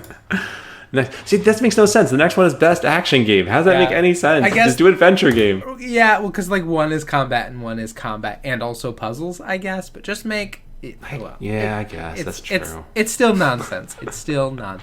Yeah. Best action game, we have Armored Core, Fires of Rubicon, Dead Island 2, Ghost Runner 2, Hi-Fi Rush, and Remnant 2. I haven't played any of these games, but I've heard many of them are very good, and many of them have like some pretty big names attached to them that people really love. I think I would really like Hi-Fi Rush to win, I think. I think Armored Core is probably going to win, is my thoughts. Because there is a lot of love for FromSoft and Bandai Namco, and the people who really love Armored Core love this game. And if you're talking about a game that is purely based on combat, I don't know if there's another game that is as crunchy and, combat-focused as Armored Core. So I think Armored Core will win. I would like Hi-Fi Rush to win. I actually go the opposite of you. I think that you're right. I think I'm right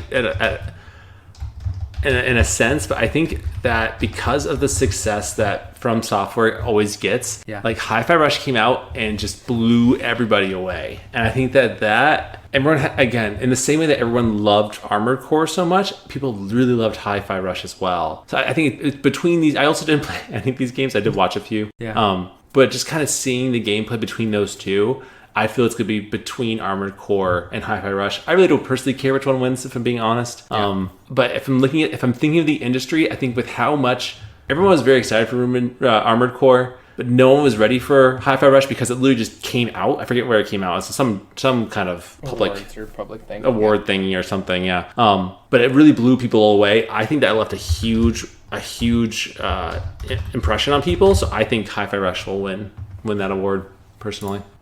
Next category, best mobile game. Oof, you didn't want to do this one. I was thinking about that. I took out VR and AR. We might also want to take out, because I don't know. I mean, Terra Nil. I love Terra Nil, but like that, we already talked. I think we'll talk about Terra Nil soon. I think we can just say knowing the love for this. I never played this series. I know nothing about this series, but Honkai Star Rail is huge right now. It's gonna win. There's no doubt in my mind it'll win. I don't know anything about it. It's gonna win. It's just gonna win. You know what I mean? Like that's kind of what I would be really surprised. I mean, Final Fantasy Ever Crisis is very cool, but I just know that Star Rail everyone's saying that's gonna do amazing, and I think they're right. Everyone loves it. It's the same as what's that other game that's in the same? I think the same company does it. I forget. It's huge. I never played it either. I don't know. Genshin Impact? Yes, Genshin Impact. Thank you. I would say the listeners are probably screaming at their phones, listening like Genshin Impact. Can I do debut indie instead? Yeah, that makes complete sense. Okay, thank you. Which is what a great group of games. Oh, this is a great group of games. So best indie debut or best debut indie game: Cocoon, Dredge, Pizza Tower, Venba, yeah, and Viewfinder. Really cool games. I've seen 3 of these. I've seen Dredge, Pizza Tower, and Viewfinder. And it sounds like, and you talked about, Ryan, I think you were talking about Venba. I don't know about Cocoon or not. Yeah, I've seen both. I've seen Cocoon actively played. I've seen like a gameplay trailer and what Venba is in theory, but I haven't seen it played at all. I think with the way it came out and how it surprised people and the impression that it left, I really feel Pizza Tower will win. I want that to win because it was so weird and wild, and people just loved it, and it did so well that I think I would be very surprised. I think Dredge could be close for at least from my perspective to win.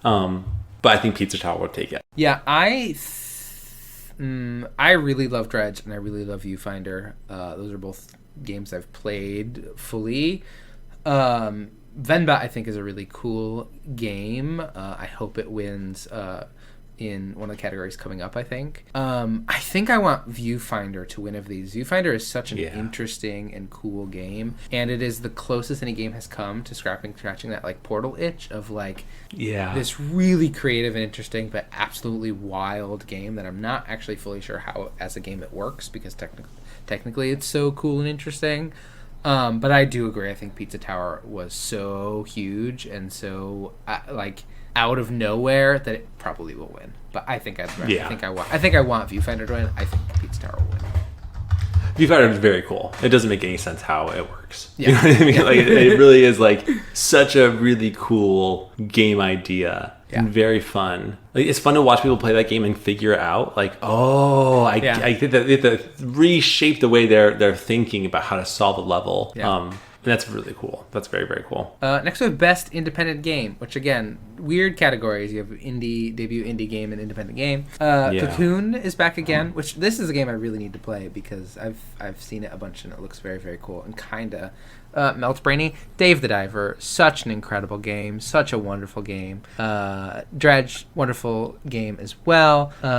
Sea of Stars, people love Sea of Stars. I think it was really big, and then Viewfinder is here again. I have played Dave the Diver, Dredge, and Viewfinder. I've played a little bit of Sea of Stars, but it just isn't my JRPGs are just too big, and turn-based combat is just something I get kind of bored with. Although it does do some cool stuff, like in Super Mario All-Stars, where you have timing and stuff like that. Which is very cool, but it's just not my type of game. But I think there are probably people who will really love it. This is tough. Can I say one thing before you pick? Yeah, please do. Or have you heard about the whole Dave the Diver debacle with this category? No, I haven't. So Dave the Diver, the Mint Rocket, the developers. So a lot of people are against the idea of Dave the Diver being in this category because Mint Rocket has taken a significant amount of money from third-party peoples. I think it might be Tencent. It might be someone like Tencent kind of corporation that that gave them money to develop Dave the Diver, where comparatively all the other categories didn't have that kind of money. So a lot of people feel like Dave the Diver shouldn't be it should be considered an independent game. It looks like an independent game, but it shouldn't be considered as one because it had significantly more resources than the other competitors. So I want to make sure I said that in case that kind of changes any views. I don't know how this is the one. I don't know how the industry will react because I don't know what the people who voted how they'll view this scenario. I don't know if they'll agree with that or they'll still see Dave the Diver as independent or not even know. Until after they voted. I'd be really curious to understand the difference between that situation and Dredge with Team 17 and Cocoon with Annapurna, which are both bigger publishing companies, versus Sea of Stars and Viewfinder, who are from unless my understanding, much smaller publishers. But indies are so weird in that the categories are more by feel than by how they're actually created. I think there was another game that came out this year that was in theory. The cat game from last year was had a feel of an indie game, but it had a ton of Sony money behind it. What's that called? I know. I literally see Stray, right? Stray, had this really indie feel, but had a ton of Sony money behind it. So it's always really interesting how indies. I think for me personally in this category, I think I enjoyed Dredge the most. But I think Dave the Diver probably had the biggest impact of all of these, or at least in my gaming sphere. But again, I don't know how that is going to come into play here. So I think it'll either be Dave the Diver or maybe Sea of Stars. But I think I'd like Dredge to win. Yeah. Which one do you think will win? I'm gonna say Dave the Diver. I'm gonna say Dave the Diver. I'm gonna say the industry is not that good at caring about these things. Yeah.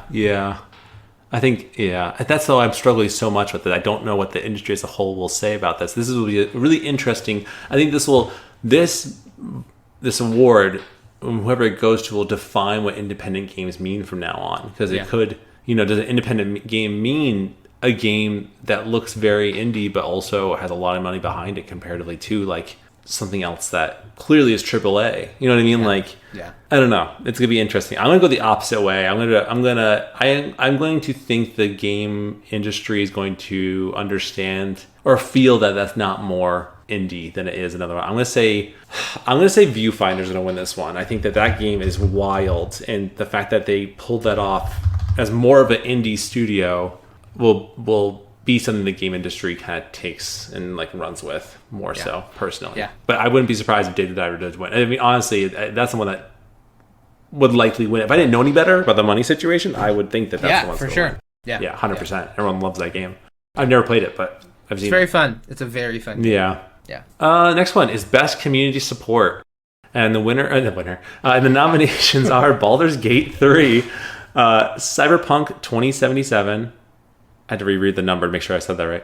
Destiny 2, Final Fantasy 14, right? Yeah, okay. Roman numerals are hard. Yep. And No Man's Sky. Why is No Man's Sky still? This wild. That is so wild Destiny to me. It's almost 2 is here too, which is wild. But Destiny is it's wild. Yeah.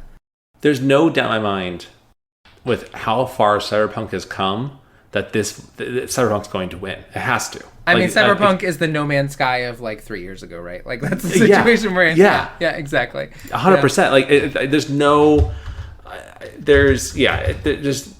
the fact that No Man's Sky is in this is kind of silly because Cyberpunk is the new No Man's Sky in that regard. Like, it has changed. It has completely changed how people see that game. Yeah. Like, it's kind of come back and redeemed itself. Though CD Projekt Red still has a long way to go, I think, to rebuild trust with a lot of people. Yeah.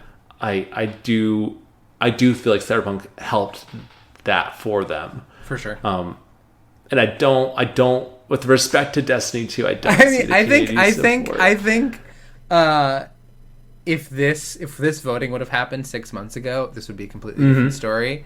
With everything that came out in the past month or two, there's no world in which Destiny wins this at all. It has lost so much player trust and player respect with with laying off 100 people, including like the person who wrote the music for every game since you know what I mean, like the amount of public trust that's been lost, I think is a really big hit, and I don't see them recovering at all. I think like it's almost like kind of further highlighting it by it being included. Like if I was Bungie, I'd probably ask to be not included, because that's not how it works. But Can you imagine? Yeah, please just put somebody else in there. We don't want on here. Please don't talk about us. Yeah. We don't want the. I mean, Baldur's Gate 3 is on here, and obviously deserves a lot of praise for listening to its community. And the Game Awards has specified that it's recognizing a game for outstanding community support,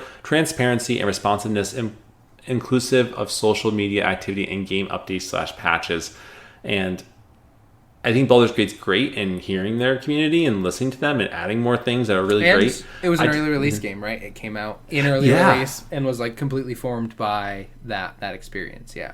Yeah. I just think that Cyberpunk will, with what happened with Cyberpunk, it's going to have to win. Yeah. Yeah, it's going from like, I completely agree. It's going from like maybe the biggest letdown of last year to like people are really celebrating, and now people are considering it like one of the best games that's been like re-updated this year. It's probably the game, probably my favorite game I've played this year. It's with Phantom Liberty, yeah, for sure. I gotta play it. I still gotta play it. I think it's my January game. I need to restart it, which I'm like daunted over. Like the feeling of like having to restart that game just feels so daunting to me. Yeah. But I gotta do it. But I can't. That beginning with what happens to who I cannot say is just so. Yeah. I don't want to relive it. I don't want to relive it. If you know, you know. Also, I don't want to gloss over people like Final Fantasy 14 is like the MMO that people like have loved and never not loved and will continue to love. I think like it is the only MMO that still has like complete player support and love that exists. I think all the others have kind of really lost a lot of that. It's just not a game that I have any, other than like hearing people love it, have no experience with. So who knows? Yeah, I think it was on here last year also. I think it was. I think you're right. I think it won. Was too. But I think it won last year. Yeah. So I think it won. Yeah. All right. Next we have Best Ongoing, awarded for a game for outstanding development, ongoing content that evolves player experience over time. Apex Legends, Cyberpunk 2077, Final Fantasy 14, Fortnite, and Genshin Impact. My brain fills in as live service, and I don't know why, because I don't necessarily think that's what you're right. I don't know if that I don't think that's what necessarily that everything here feels live service except Cyberpunk, which is why it feels a little bit out of place here. I think because of the reason we talked about in the last category, it has evolved, but it doesn't feel true to this category to me, in the same way the others do, and I think it's pretty clear. I think Fortnite is going to win here. I think it has continued to be like at the front of popular culture, at the front of the games industry, and I think Apex Legends is a great game people love. Final Fantasy 14, great game people love. Genshin Impact, great game people love, but I don't think any of them has reached the cultural significance or gameplay significance that Fortnite has continued to. Every single, whenever a new season comes out, like I haven't played Fortnite since the early days of when it was a tower defense game with zombies. I haven't played since then, but like I continue to see it talked about constantly. And like we talked about at the top of this thing, I heard there was a big event going on in Fortnite, and everyone was on social were talking about it, and like random streamers, waiting in a queue were like popping up all over my feed. So like it continues to be at the forefront in a way that I think none of these other games have even come close to. Yeah, I agree. I think the closest thing would be Genshin. Oh, maybe not. Maybe Final Fantasy 14. But also Genshin Impact is huge, right? Yeah. And Apex Legends is definitely popular, but just never as popular. I feel like as Fortnite, and that's just maybe it's not my perception, but just the fact that Fortnite OG, the OG maps came back beginning of November, yeah, and they had the most number of players ever in Fortnite ever, and it came out in 2016. It had the most players ever in 2023. That's insane. So yeah, I think I'm also biased, so take my opinion as, with a grain of salt. But I just think it makes the most. I feel like the industry will see is how crazy Fortnite still is. It literally has Peter Griffin as a skin now in the game, I saw that. this season, So and Solid Snake and Peter Griffin. That's insane. That just blows my mind how crazy that is. They will always be culturally relevant, and I think I see Fortnite going the distance. I feel like Fortnite's not going anywhere anytime soon. Whereas if you told me Apex Legends was ending tomorrow, I'd be like, yeah, I can see that. You know what I mean? Unfortunately, but I think Fortnite is just, and also sad too that best ongoing game. I'm a little, after all that talk about Overwatch 2, I don't see it here, and it makes me a little sad, comparatively to a little sad.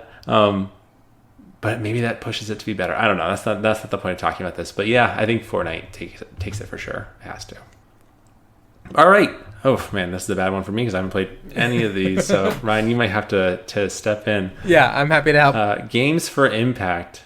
For a thought-provoking game with a pro-social meaning or message. And the nominees are A Space for the Unbound, Chance of Senar, yeah, Goodbye Volcano High, Chia? Mm-hmm. Is that right?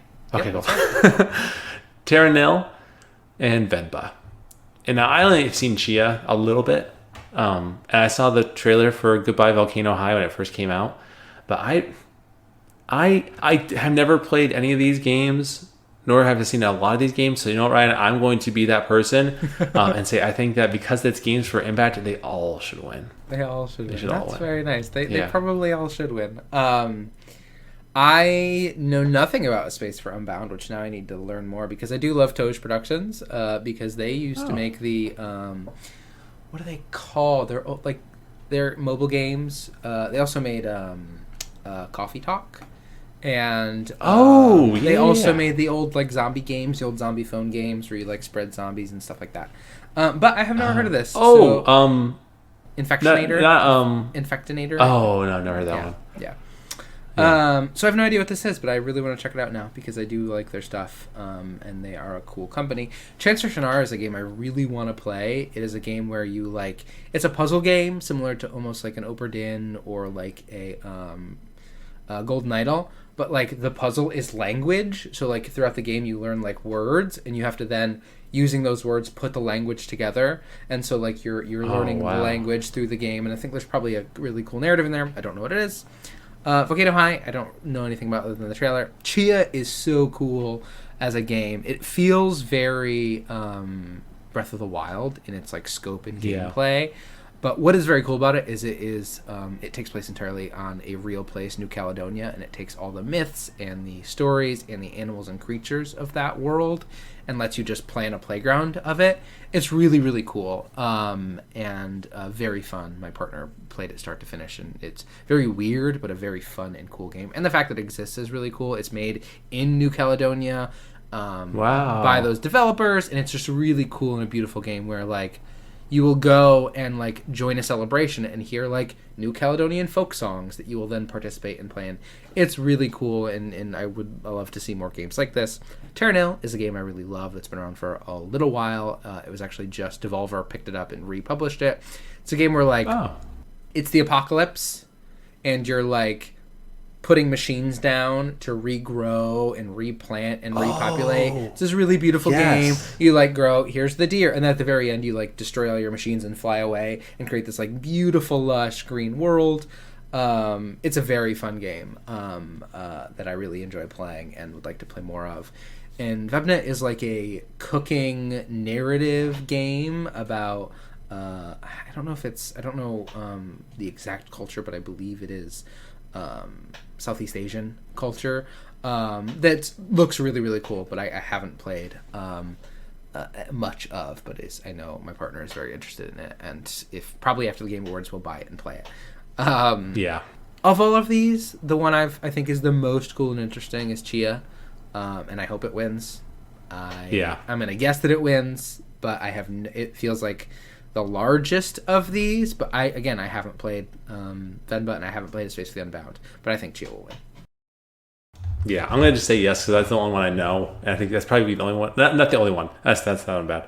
I feel like this will be the one that stands out the most to the games industry because it's been just kind of around for a while, or at least it's been spoke up for a while. So that's the one that I think people will vote for. But I could see any of these winning, and that'd be great. So it's hard. I need to play more games. It's just so hard. Just not enough time. To play the games. Yeah. I like Platinum Spider-Man. I'm like, oh, there's not enough time, and I'm just walking, web swinging through New York City.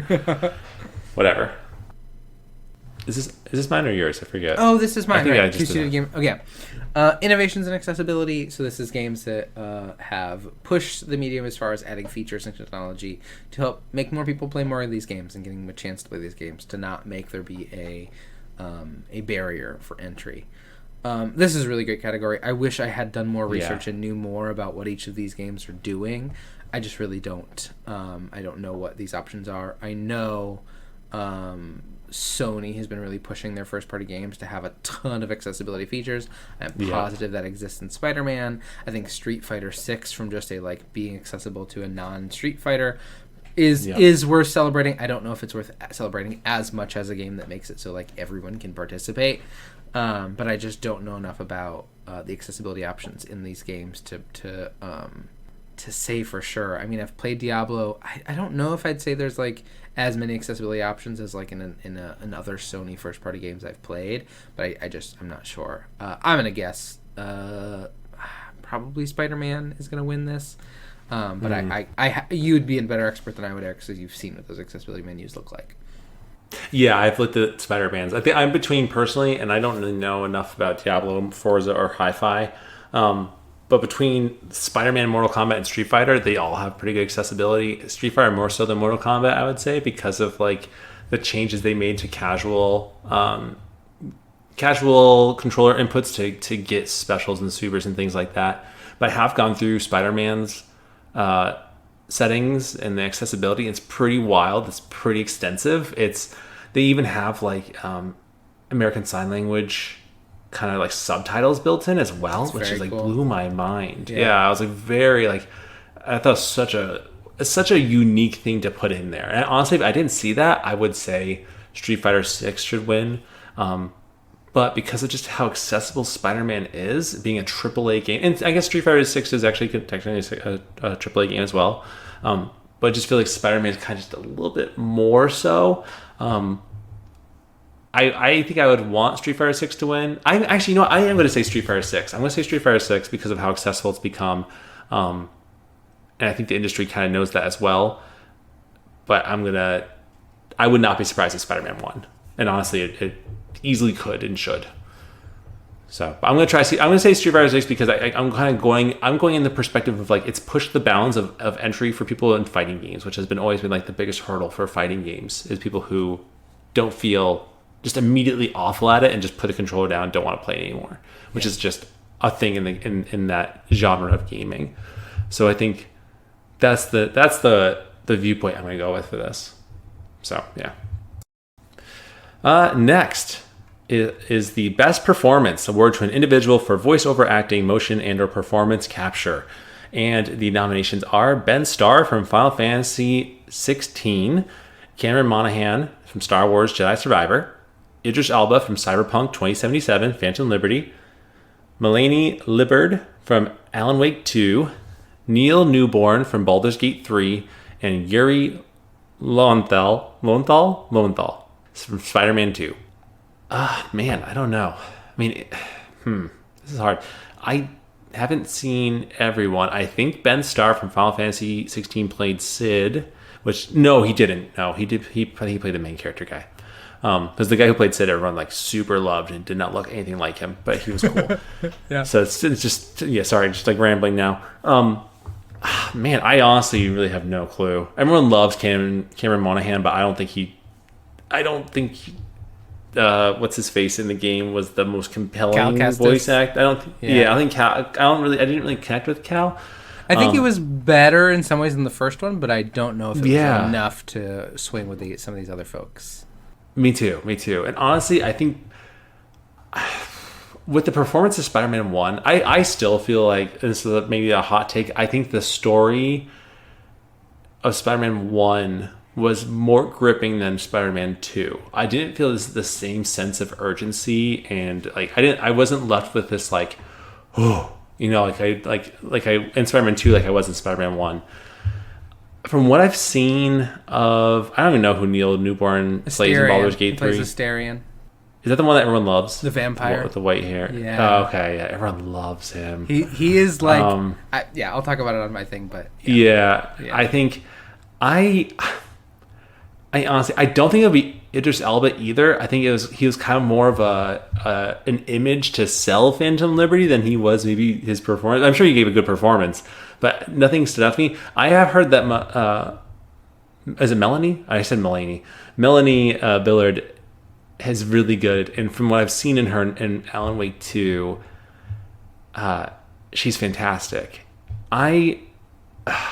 Eric, everyone loves Baldur's Gate 3. Not to bias you, I'm just gonna send you a quick 1-minute video of Asterion, so you can just get a sense. This is unfair, storygoers. This is unfair showing this video. I need this. Jump to like 10 seconds. All right, 1 second. So, context, Eric. The player did something that killed Asterion.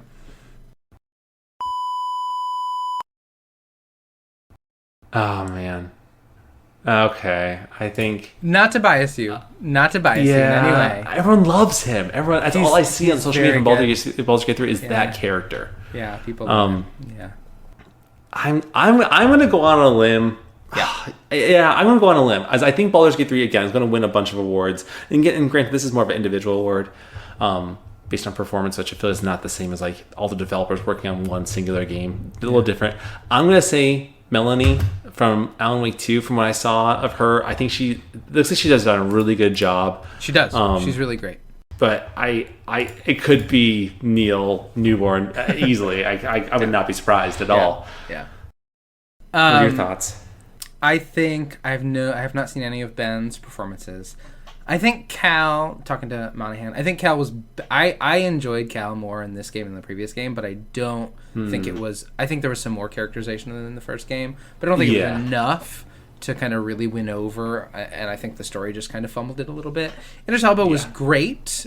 He was a really cool character, and like the story he was telling was so good and so interesting and so complex.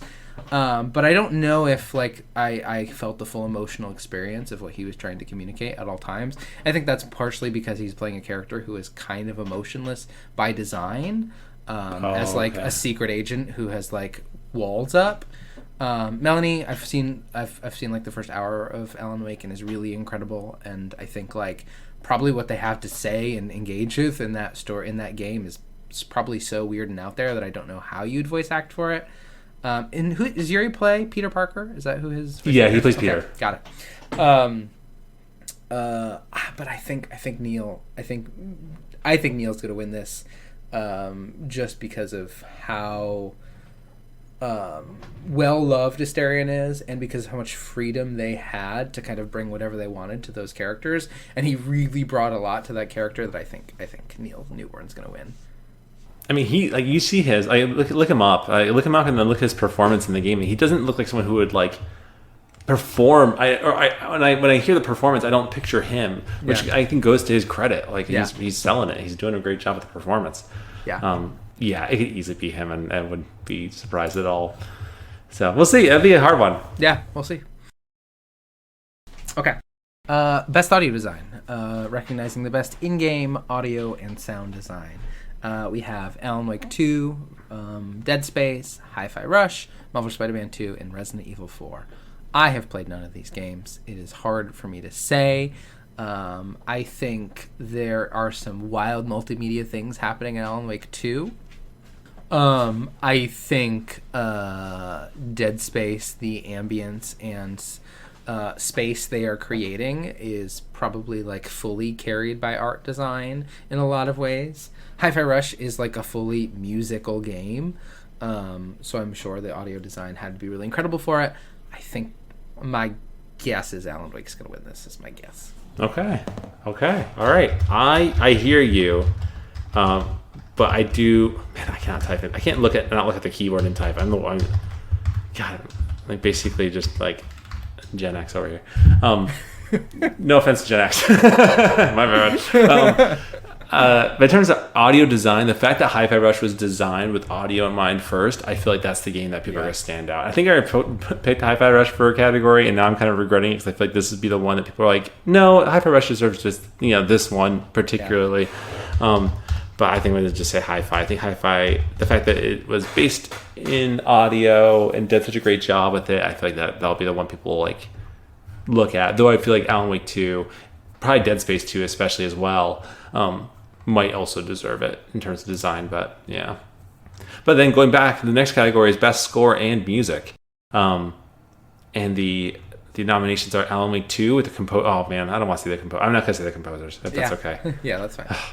Okay, all right. Alan Wake 2. No, I'll say the composers. I'm so bad at this, though. The composer, Petri Alanko. He has Alan in his last name. It's funny. From Alan Wake 2. Baldur's Gate 3 with composer, oh, man. Yeah, Larry. Borislav. Slavov. Slavov? He said he has Slav in both of his first and last name. This is so interesting. Final Fantasy 16 with composer Masayoshi Soken. Japanese names are so much easier to say than like the other two. I think we're more used to it. I think we're more used to saying Japanese names. Yeah, that's actually very true. Those other names look Western European and Norwegian. Yeah. Of course, here we go. I'll butcher this Japanese name in a second. Hi-Fi Rush with audio director Shuichi Kobori. And The Legend of Zelda Tears of the Kingdom composed by Nintendo Sound Team. So that one pretty good. Nailed that one. Yeah. So that one, easy name there. I don't know. This is really hard. My biases, I think, are compelling me more than my logical brain is. I think Zelda will win. There are moments in that game where the audio gave me chills. Zelda music will always and forever have a special place in my heart. I was literally, this is so stupid. I went for, it's not stupid actually. It's actually cool. I think it's cool. Yeah. I went for a walk with my dog and I was humming Majora's Mask music out loud to myself. Like a crazy person, but I was really enjoying it because the Zelda music just sticks. It's just so good. It just sticks in your head and doesn't let go. Especially if you connect with it. I just think it's always so special, and I think Tears of the Kingdom is no different. So that's my. I think the industry will pick Zelda too. Zelda always is so attached to music design. Yeah.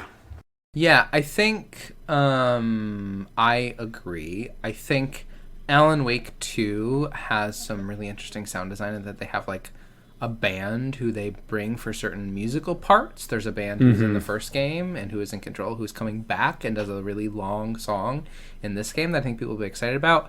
I don't think there's a world in which you beat the musical moment of when you're first like leaving that first island in Legend of Zelda and the music kicks in, or when you go up one of those towers and you hit that musical score kicks in. I think like there's something to be said about Tears of the Kingdom reused a lot of music from the first game. It has a lot of new music as well, and there's also like different instrumentals used based on where you are in the world. So like when you're down low, there's different instruments used when you're in the sky and so on and so forth. I don't think you beat those musical moments of Tears of the Kingdom at all. Yeah. I think it's going to win, and I think it probably deserves to win. Yeah, I agree. I totally agree. Oh, it's so good. So good. Oh, man, this is so hard. There we go. This is all so hard. Yeah. No. Best art direction for outstanding creative or technical achievement in artistic design and animation. Alan Wake 2, Hi-Fi Rush, Lies of P, Super Mario Wonder, and Legend of Zelda Tears of the Kingdom. A lot of really great games here that have a very distinct art design. I think Mario and Zelda have these really incredible art designs that stand out and have been going on for decades and decades. Lies of P is doing a lot of really interesting and cool stuff. Hi-Fi Rush, it's a brand new game that has a whole new wild and creative design.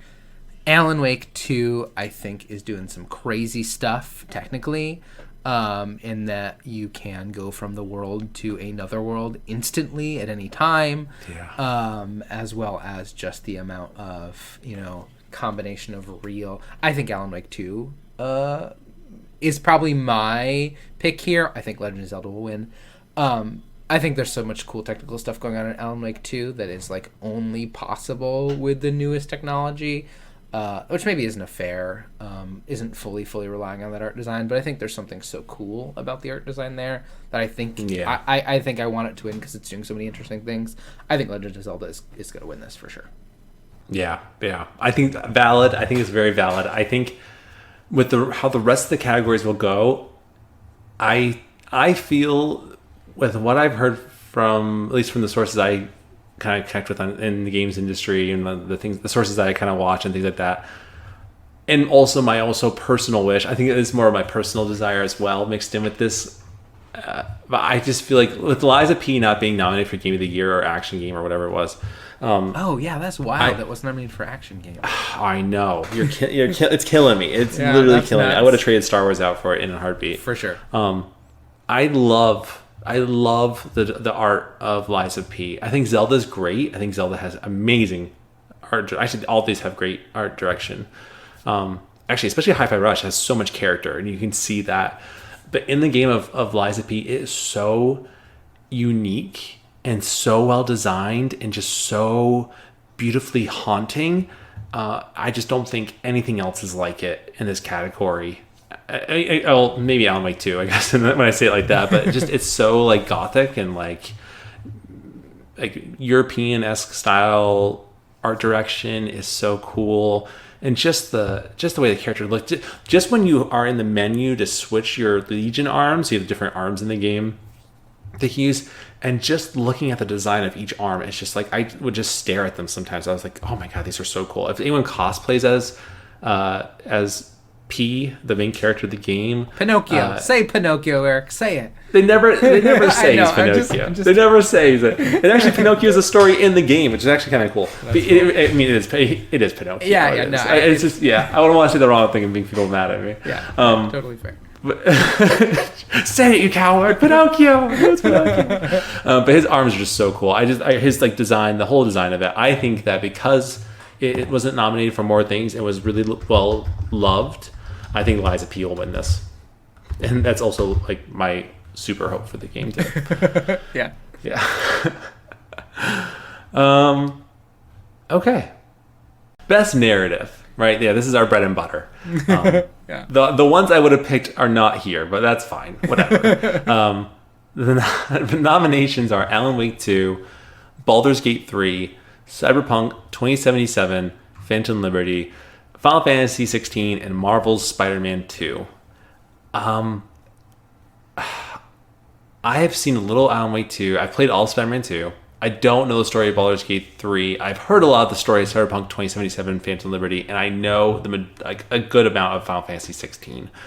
I don't think Spider-Man should win. I don't think Final Fantasy should win.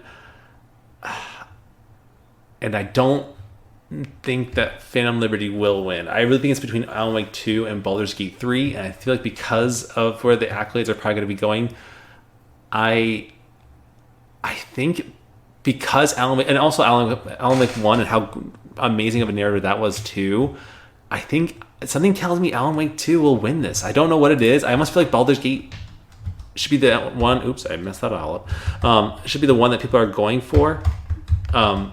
Or that will win, but something tells me Alan Wake 2 will be the winner. And I don't know why. It's a pure gut instinct on this one, but I just think that is it. Yeah. This is so hard. I've only played Baldur's Gate and Phantom Liberty and seen a little bit of Alan Wake.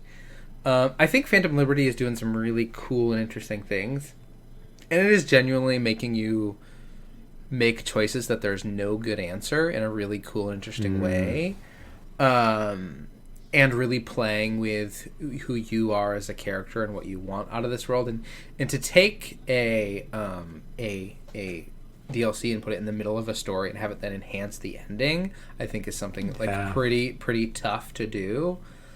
That being said, I think Alan Wake 2 is gonna win. I wish I could say that Spider-Man should. Yeah. But it didn't grip me the same way as the first one did. Mm-hmm. Just it wasn't.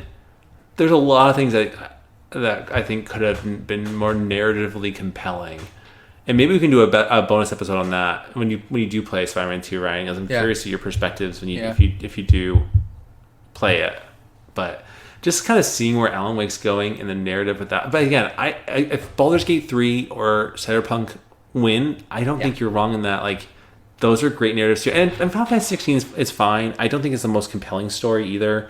It's more in the same vein as Spider-Man 2 for me. Mm-hmm. Both fine narratives, but not the best narrative. And I think that Alan Wake 2 would be the one that is the most compelling. When you think of like narrative, I think you're thinking like the story being told. I for some reason, Alan Wake 2 is the one that really comes. Same. It's the forefront for me. Same. Yeah. Okay, so next we have Best Game Direction awarded for outstanding creative design, innovation in game direction and design. Alan Wake 2, Baldur's Gate 3, Spider-Man 2, Super Mario Wonder, and Legend of Zelda Tears of the Kingdom. This is a really tough one. Yeah. Because I think there's a lot of really great games that have all doing very different things here. I think I'm between Alan Wake, Baldur's Gate, and Tears of the Kingdom. I haven't played Spider-Man, so I can't speak to that experience, but I feel as though what the other three games are, or Mario, what the other three games doing are so different to what like a normal game direction would go. Spider-Man 2 seems like it's really incredible, but it seems like it's iterating on the previous experience in a pretty linear way. You do get a second protagonist, and that's really cool and interesting, and playing both those narratives, but I don't think that's something that is unseen in the same way that, like, Tears of the Kingdom is doing something so different and creating a completely different experience. It is building upon what came before, but, like, completely different in a way that is very unique to that game. Baldur's Gate, it is building upon, Divinity and the Baldur's Gate story, but it is doing something so interesting in the way in which you can engage with that world in that game. And then my understanding of Alan Wake, it is kind of like this incredible fever dream of a game that is so wild and out there, that is doing some like really cool stuff, especially for folks who are really engaging with games and in what they're doing. And I really need to either play or watch somebody play that game, because I just want to know more about it, especially because it's getting all these accolades. I think for me, this is, I think we're Baldur's Gate. I think for me, it's Baldur's Gate here. I think my thought is whichever game gets this doesn't get Game of the Year and vice versa. Yes. Yes. And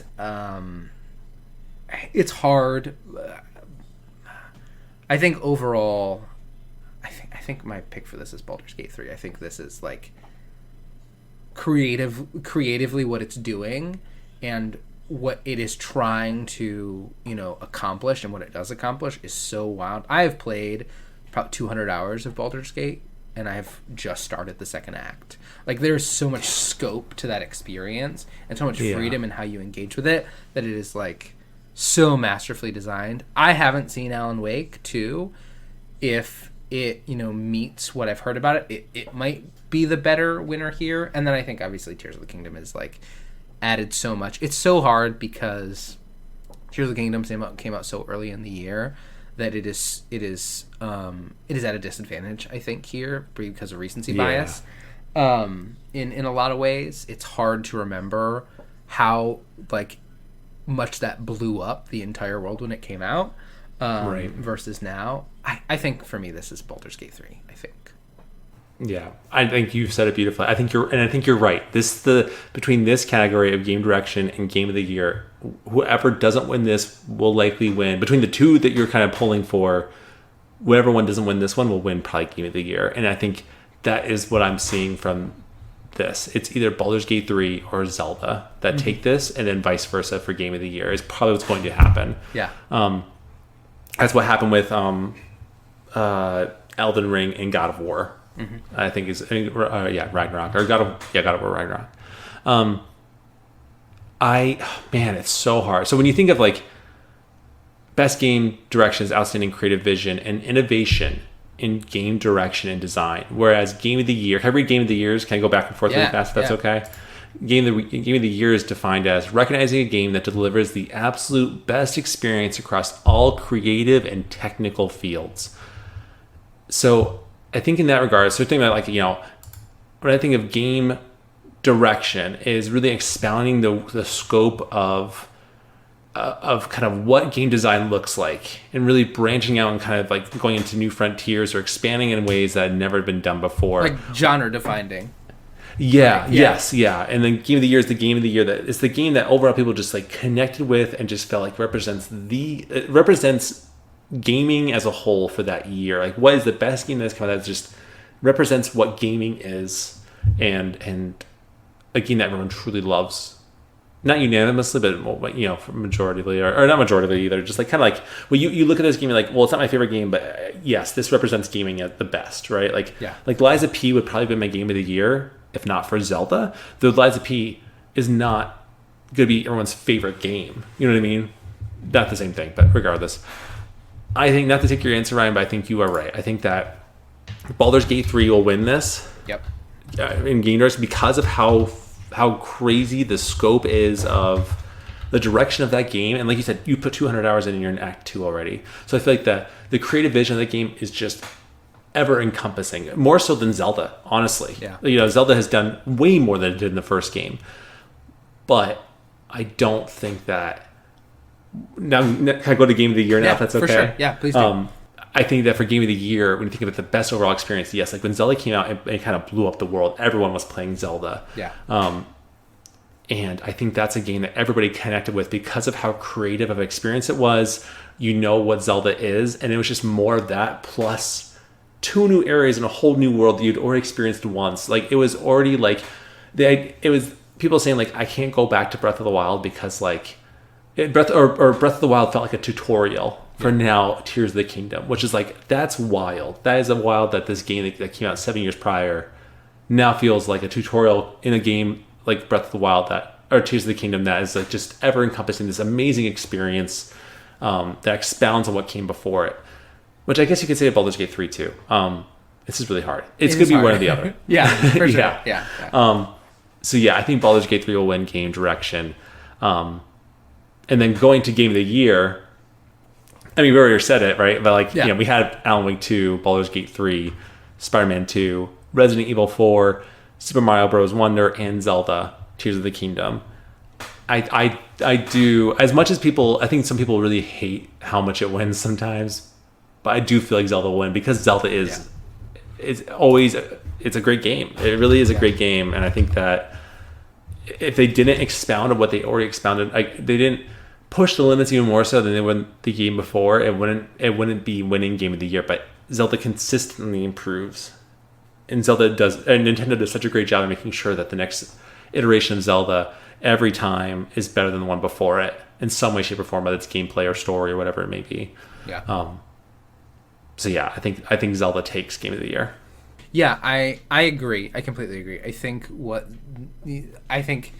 I don't think Zelda would be my personal game of the year, but I think it is the game which best identifies and like if you were to take a game to like 100 people, like Zelda's gonna be the one that people recognize, and it was such a technological accomplishment to get that experience to run so perfectly with so many moving parts that I think the only reason it wouldn't win is that recency bias. I think because it came out so early in the year, I think a lot of people have these other games more fresh in their head. And I haven't played Alan Wake. I don't know how wild of an experience that is, so it's hard to say. Right. But of these games that I think like the majority of people I think Alan Wake is probably would be more successful with folks like us who really are dialed into the games industry and what games are going on. Whereas I think Legend of Zelda, like everyone in the entire world probably knows at least something about that or what it is, right? Right. And I think played it. Or played it, exactly. Yeah, even folks who traditionally wouldn't play games. I think, I agree. I think Zelda's going to win. Yeah. I think, and to give, as I'm sure I imagine there's people listening or who aren't even listening and feel this way, but like you can look at Zelda from a game direction standpoint and say, no, Zelda should win game direction and Baldur's Gate should win game of the year, because Zelda has again branched out this map, tripling the size of what it was in Breath of the Wild, and then innovating travel within that game because of the parts that you can put together and traverse the world, and it really pushed game design in that way, which I think is very valid. Yeah. I really and then Baldur's Gate has pushed what narrative games really look like, and interacting with other individuals, and what characterization is. Has like, I would definitely say that Baldur's Gate 3 has more characterization than Zelda does. Like people definitely connect with those characters in Baldur's Gate 3 more than Link. You know what I mean? And because you are Link, you're not in these characters. Baldur's Gate 3 are not. Yeah. Does that make sense? Completely. I think it could be flipped for sure for some folks. Yeah. There's a point to be made that could be flipped for sure. I think that just knowing the games industry, Zelda is always a standout. Mm-hmm. If it doesn't win, I would be really surprised. But again, I think Baldur's Gate 3 would make sense. It would be something that would make sense to me. I think that would be totally deserving. Again, I want to play Alan Wake 2 so badly. I think that it looks like an amazing game. I don't think it would win over these other two. Spider-Man, Mario, and Resident Evil, I don't think I look at those games and say, yes, you are the pinnacle of gaming in 2023. I don't see that at all for any of those three. Yeah. Respectfully, not saying they're bad by any means, but like when I think of the best, I'm thinking of Zelda, or I'm thinking of Baldur's Gate 3, and I think Zelda pulls it away just a little bit more. Yeah. We've been recording for 2 hours. I know, that's wild. What were you going to say? Sorry. I was going to say, like, what a great year for games. So many cool games. And so many games that we haven't even got a chance to play. I know. I want to play all of these games and play so much more of the games that I already have. I think, like, I guess a benefit of Zelda is that it came out at a time where it was, like, the only thing out there, and also completely captured everyone's consciousness in a way that these other games, I just haven't had the time to fully devote to them as much as I would like. As much as, like, Legend of Zelda, like, held my full attention for a period of time. And the same with these other games, I just haven't had a chance to. But really want to, but they feel very daunting and overwhelming. And time. Oof. Yeah. Wow. Storygoers, thanks for listening. As always, this has been a crazy... We didn't do our character wheel, obviously. So 2 hours in, but maybe we'll do one if we can. Yeah, we'll see if we can fit a little fun character wheel in, because we'll see what the month looks like. We had a good one, a good topic, so it would be good to use if we can.